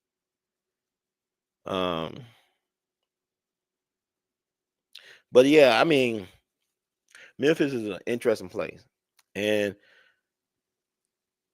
Marion Barry, yeah, y'all joke on Marion Barry. A lot of y'all joke on people because of their personal shortcomings. I thank God for people who have personal shortcomings. They can still contribute to humanity. Marion Barry was brilliant. He was a brilliant dude. He was the first chairman of the Student Nonviolent Coordinating Committee. This man was just a couple of credits away from getting his PhD, I think in chemistry, either chemistry or biology at University of Tennessee, Knoxville. Man was a brilliant mind, but he said, I could do more good for the people getting into politics. Now he left school for the movement. Then he left the civil rights movement for politics. He didn't really leave the civil rights movement for politics. He utilized what he learned in the movement to be of service to the people in politics. Marion Barry became a black elected mayor in Washington, D.C. People still love him to this day, simply for the fact what Marion Barry did was phenomenal. He started a summer job program for the youth. He didn't care if you was a black kid from Southeast D.C. or if you were a white kid from the suburbs, whatever. If you wanted to get a job in the summer, you got the job in the summer. A lot of black kids were able to make enough money to save to go to college, to be the first people in their family to go to college because of Marion Barry. Mary Berry made sure that the DC government did business with minority and black contractors. So he helped make a lot of black business people wealthy during that time period when he was the mayor. Then he made sure that the government hired black folks in prominent jobs that paid well. So he made sure that he hired black folks, black American natives. I ain't talking about just the foreign black folks, or y'all like to call tethers and all that stuff.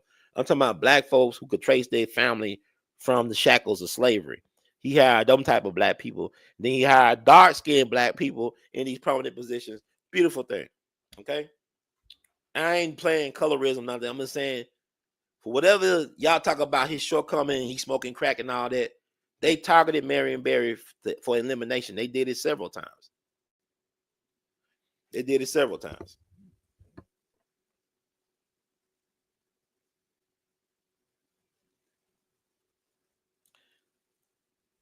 Yep. There's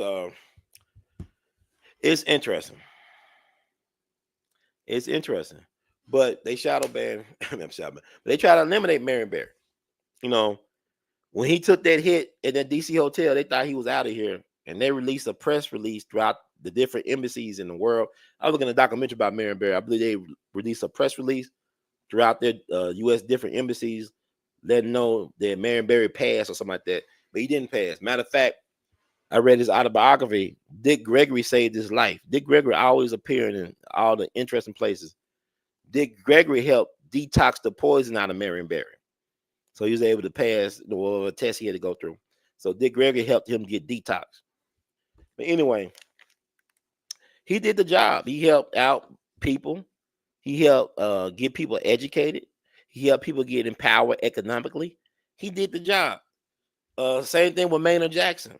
You know, when he became mayor, he made sure the Hartsfield Airport contractors, the white contractors, made sure that they had to resubmit their contract bids to make sure they had black subcontractors or minority subcontractors.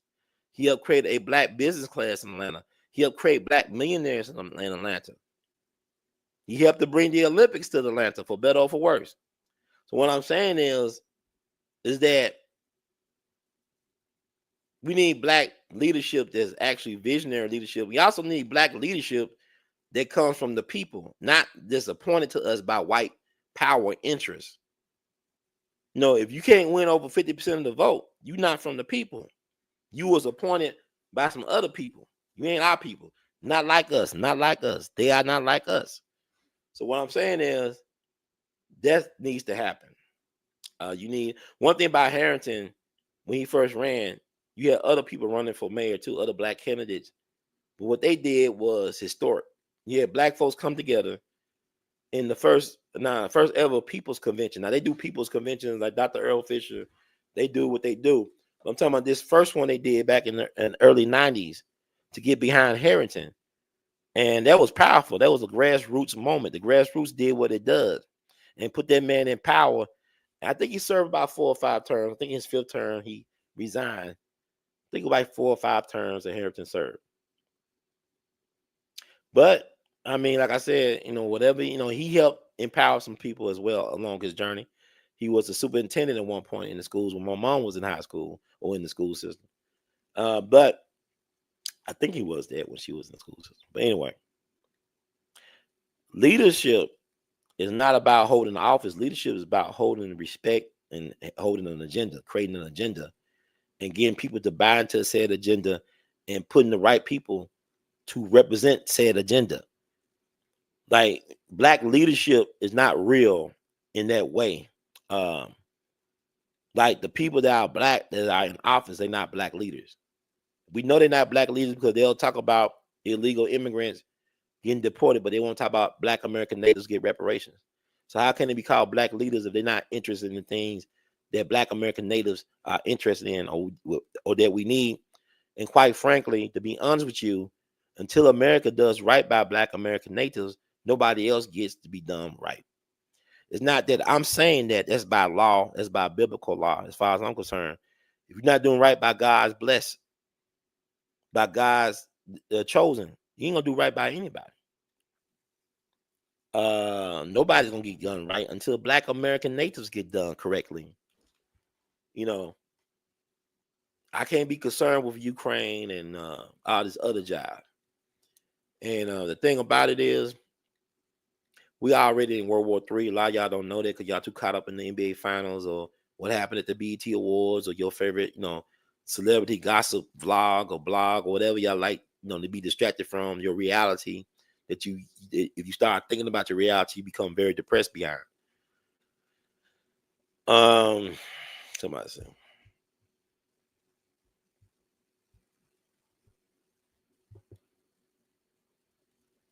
That's interesting. We'll see.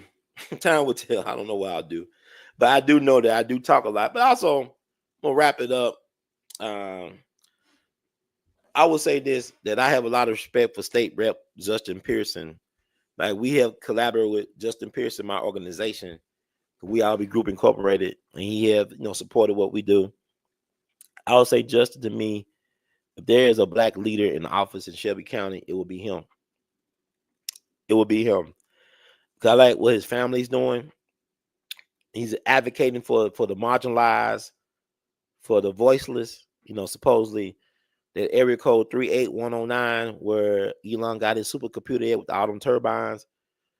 That zip code has a cancer rate, from my understanding, that's 4 times higher than the national average. The cancer rate over there is 4 times higher than the national average.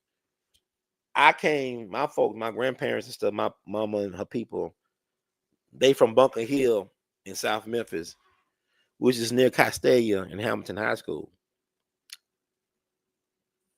They have an Army depot over there that's been closed down. But a lot of people over there have gotten cancer and died, including both of my grandparents. And other people in our community have got cancer, cousins and stuff like that, people that live in the community, and died. A lot of people. It's from my understanding that the Army depot is chemicals in the ground that contaminated the quality of life. That's what you call, folks, environmental racism, when you put these places in black communities to poison black people for profit. People got high levels of asthma. People think asthma is hereditary. No, it's environmental. It's environmental racism. You think about, even I remember a documentary I saw years ago about Richmond, California. Master P got his start in Richmond, California. Okay. But they were talking about how a lot of the kids over there had high levels of asthma, and a lot of the children. And the reason why that was allegedly because Chevron had their oil refinery over there, poisoning the air for profit. My thing is, with the supercomputer thing, what's $16 million or 100 jobs if people gonna lose their lives, or the quality of life of people are impacted for generations? What is it for a few people to get jobs and they get a couple $1 million in taxes, or tens of millions, whatever, if people's lives and quality of life is compromised for generations? Why is that black people are always on the short end of this? Why is that people that look like us are the main ones doing this to us, or they facilitate this being done to us? So this, my people, got to be answered for. But what Justin Pearson is doing, he's not just being a leader and advocating for himself. He got a platform. He has a voice. He has cameras on him.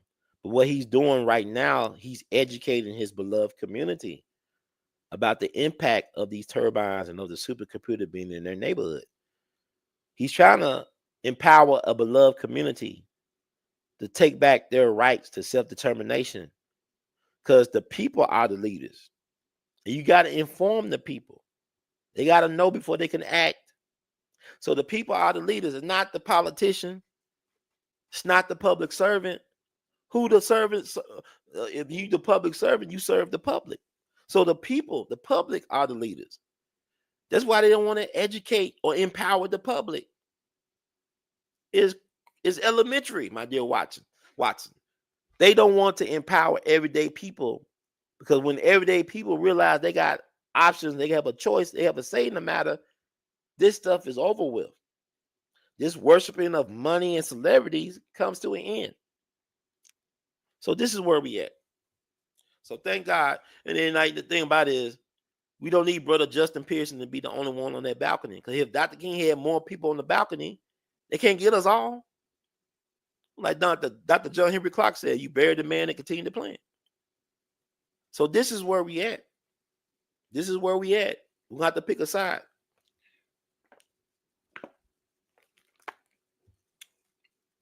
But Memphis on a bit like Stephen A. Smith talk about Memphis. Memphis love basketball. We're a basketball crazy city. They love basketball. They love ballers in Memphis. Look at our amazing, colorful history. Not just professional basketball, but college basketball. Memphis State Tigers, University of Memphis Tigers. We love Penny. Love Coach Finch. We love our ballers. Zach Randolph, Tony Allen, they don't have no problem with Memphis. They love Memphis. Zach Randolph, you can see Zach Randolph randomly. He cool. He don't got no bodyguards around him. He ain't scared of no Memphis. My thing is weird. Shit. Bugsy Siegel got killed in Beverly Hills. They killing people in Beverly Hills too. Shit. What about Clarence Avant? His wife got killed in Beverly Hills in a home invasion. Allegedly a random home invasion. You know, the so-called Black Godfather. His wife got killed in a home invasion. Were they living in Beverly Hills? Y'all tripping out with the crime thing. Now, if I believe what the media said about Memphis, I'll be afraid to go outside. I go outside, I go to work, I go grocery shopping because I'm not trying to look for no trouble. I ain't saying trouble, it may not. I'm just saying I don't put out that energy. I want to find trouble because what you trying to find will find you. What you trying to find will most they'll find you, whatever your vibe or frequency you're putting out. So what I'm saying is, even when the brother unfortunately lost his life, Say So P, the rapper from Memphis, who got killed in front of the Western, across the street from the FedEx Forum when the Grizzlies played, that was a targeted hit. That was not they were going to spray the block up just to kill something. That was something targeted. A lot of Memphis stuff is targeted hits. It's like organized crime. Now, you have collateral damage, but you got a lot of these gangs. And what's funny is, like, I don't look at local news for what's going on in Memphis. I look at YouTube a lot of times. Cats out of the city got more intel about what's happening on Memphis streets than local media does. These guys say, oh, this so-and-so, this is gang stuff. Mafia, this is what happened, gang. So they trace police are so lazy, they using social media to solve these crimes and don't give nobody no credit. Y'all watching YouTube and stuff and TikTok to solve these crimes. Y'all ain't doing no real detective work. But it's fascinating times we're living in. But I think I could like, but Stephen A. I don't have no problem with Stephen A. People like to attack Roland and Stephen A. Sometimes I do that, but sometimes I don't. People are entitled to think the way they think. But also, what people gotta understand is you gotta think for yourself too. Don't let nobody dictate the terms of your existence or your value or worth. You find out for yourself what your value and worth is, and what you are willing to tolerate.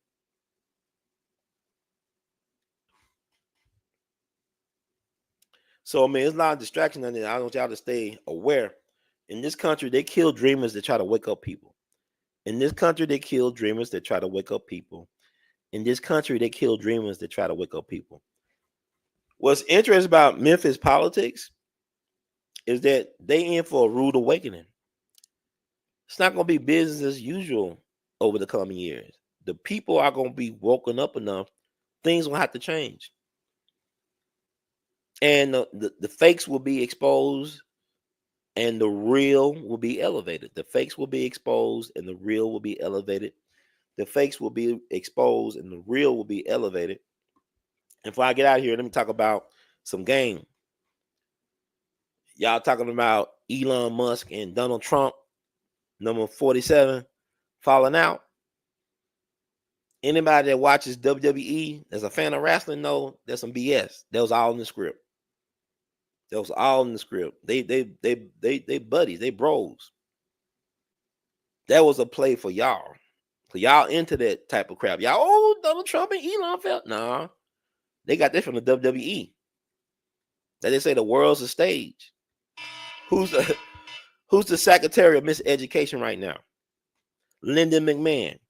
Who's her husband? Vince McMahon. Founder of WWE. Or what I call back in the day WWF. Donald Trump used to be on there from time to time. Did Gregory tell you it's a game? Elon, trying to reform his image because he's hemorrhaging money right now because of his political involvement. I remember looking at a documentary about Jerry Lewis, the comedian, and he said he would give anything to have one more dinner with JFK. I mean, he really loved John F. Kennedy, the former president that got killed. And he said Kennedy told him, man, don't pick a side. You're an entertainer. You don't want to mess up your money. He ain't say it like that. Basically, said like, if you want to remain popular, don't get involved in politics. Don't pick a side. You might support me or love me or whatever, but don't pick a side because it'll alienate your fan base. It'll mess up your money. So Elon Musk had to learn that. Taylor Swift has to learn that. People, Beyonce, whoever, you're an entertainer, you're a court jester. You're not taken seriously, or you should never be taken seriously if you're an entertainer. And the fact that we do take these people seriously, Kendrick Lamar could not do what he do without making deals. Okay, everybody make deals. I love Kendrick Lamar stuff. I love Kendrick Lamar. He's one of the greats. He's in my top 5. But what that said, y'all think Kendrick Lamar gonna be Malcolm X? You think they would have gave Malcolm X a halftime Super Bowl thing to do a lecture on how racist America is? America will put you on a stamp when you dead so they can lick your ass. But they won't give you no praise while you're alive. Malcolm X was a patriot, but see, Malcolm was like Jesus, or Dr. King's like Jesus. We like the idea of Jesus. We like the idea of Malcolm. We like the idea of Martin. But if they're alive and around and beating hard, we want to kill them again. Because that's what we don't like, nobody holding us accountable. We don't like nobody, making us think about stuff. We don't love them. We like how we could take them and make AI cartoons, do all this AI stuff we do, and we could do songs, and you just take and distort their message. It's like Che Guevara. His family should be billionaires. How many people utilize that image of his for profit? This man was against capitalism and against the Western way of doing things, and now he's an icon in the Western world. They're making money off his iconic image. They killed that man. They hunted him down like a dog in Bolivia. And they're he was a threat when he was alive and making speeches and making moves strategically and militarily. But once you dead, they can do whatever they want to do with your image.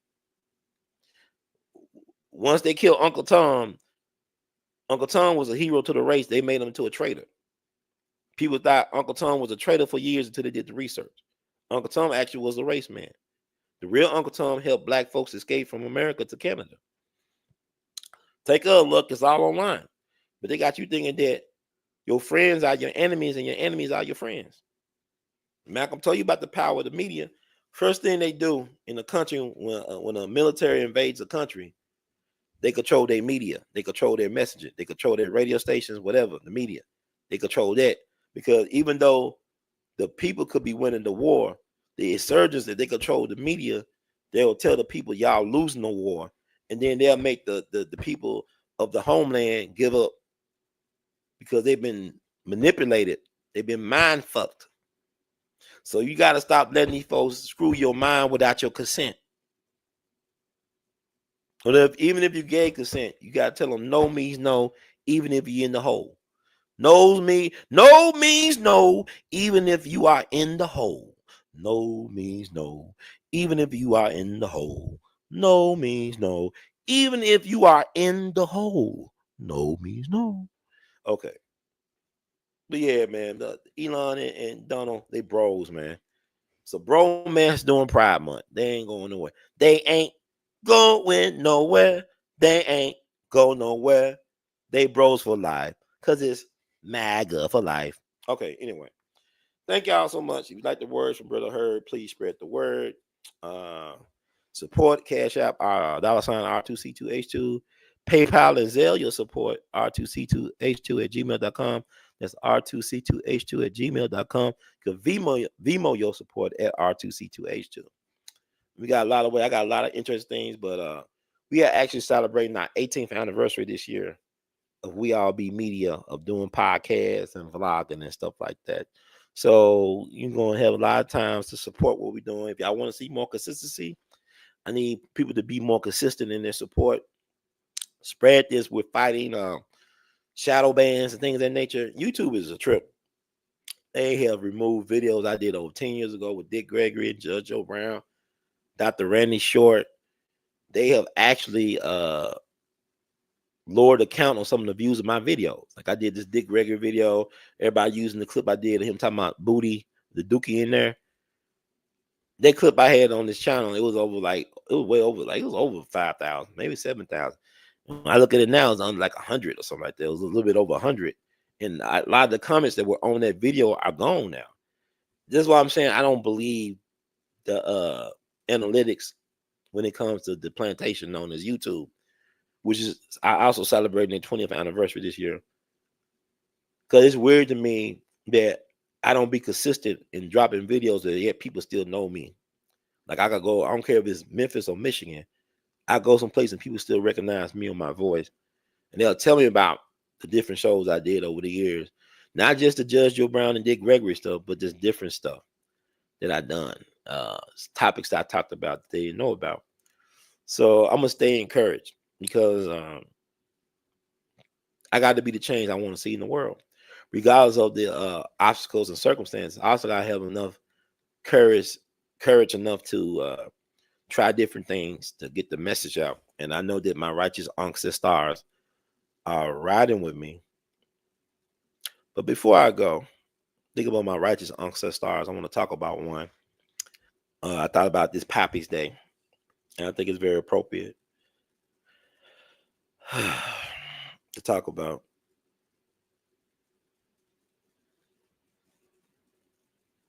I'm talking about it because, like, I think about this all the time. Some people are gonna say it's always too late to do something. It's never too late. As long as you breathing, you can do whatever you want to do. God wants you to win. Why don't you want yourself to win?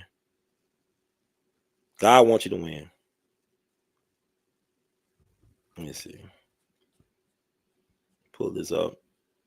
Thank y'all for being patient. I'm glad. Thank y'all for encouraging me to come and share tonight with y'all. Tonight is the night. Yeah, I'm pull this up.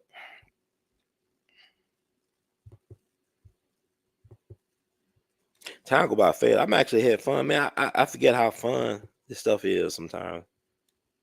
It's really fun.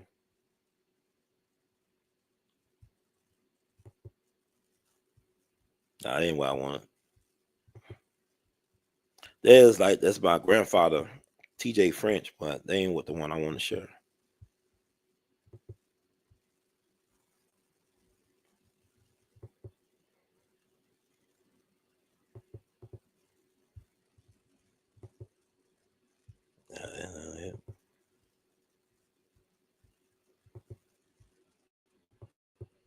I'm gonna share the right thing.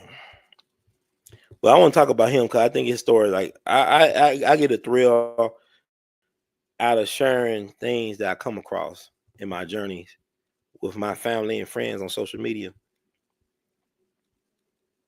So this is my grandfather, my great grandfather, my mother's father, named Thomas French, known as TJ French. And there's a picture I drew of him because I was told that he kept a gun on him with 8-inch barrel behind his back. I'm thinking behind his back he got that gun. But I'm gonna read this what I wrote for him for Father's Day. And I thank God for him being my righteous ancestor. Father's Day 2025. When in doubt, I often remind myself at times that God has greater for me later than I can truly realize or can fully comprehend in the present. I would like to share a story about my righteous ancestor who I often think about during this holiday. My great grandfather, Thomas French, aka Peter Perret. His last name was actually Perret, but he changed it for true life and death reasons that you would soon find out in this post. My great grandpa Thomas J. French was a man's man and truly self-made. At a towering 6'4", some described him as being a jet black and good-looking man, tall, dark, and handsome. He was a proud, strong, and beautiful black man. His nickname was the African. He was born into slavery in 1862 in Greenville, South Carolina. My great-grandfather was a true character, man. He was a master barber, pool shark, entrepreneur, proud family man, homeowner, and always carried a pistol with an 8-inch barrel on his person. Probably had a gun behind his back in this photo. That's why I drew the other pic. He had to change his last name of Perret and leave Greenville, South Carolina, the same day after killing a white farmer and neighbor for disrespecting and threatening the life of the lady or ladies in his life at the time. Family lore has different variations of who that lady in question actually was, but from my research, it was either his first wife or mother or perhaps both. So many questions. The neighbor had his bull too close to the property line. His family members' clothesline was close to that line, and the bull was sometimes charged at his family member. My great grandfather tried to reason with the neighbor, but the neighbor also verbally disrespected and threatened him, and so he shot him. And that was that. Man. While on the run, he met and married my great grandmother, Ann. She was a mix of Black and Lakota Indian in Joplin, Missouri. And they ended up in Kansas City, Kansas, where he had a thriving pool hall. He also had 10 children, including my paternal grandmother, Letha French Herb Brito, who was the youngest. My great grandfather was born around the time of the Civil War, 1862, and he had his children when he was in his 40s and well into his late 60s. He was 66 when my paternal grandmother, Letha Brito, his youngest child, once again, was born in 1928. For yours truly, this means that there is still hope for me, yet at 45 years young, to spread my seed. Black sperm matters, man. Somewhere. He ended up dying in 1937 or 38 at the age of 75 or 76 after having a stroke while getting ready for church. He was born into slavery, but died a free man, man. Long live the memory of the righteous ancestor, T.J. French, a.k.a. Mr. Badass, man. That's my great-grandfather. God bless him. If he didn't do what he did, I wouldn't be here. So y'all thank him. He's one of the people y'all need to thank. But anyway, that's it for y'all. I appreciate y'all so much for spinning out, to tuning out, to tune in to get in where you fit in. Thank you for that, Brother John. Yeah, I know what to do. Y'all know how to support. We all be in it. Looking forward to see y'all again to the next episode. Yay, yay, yay, yay. Read books every day. One love.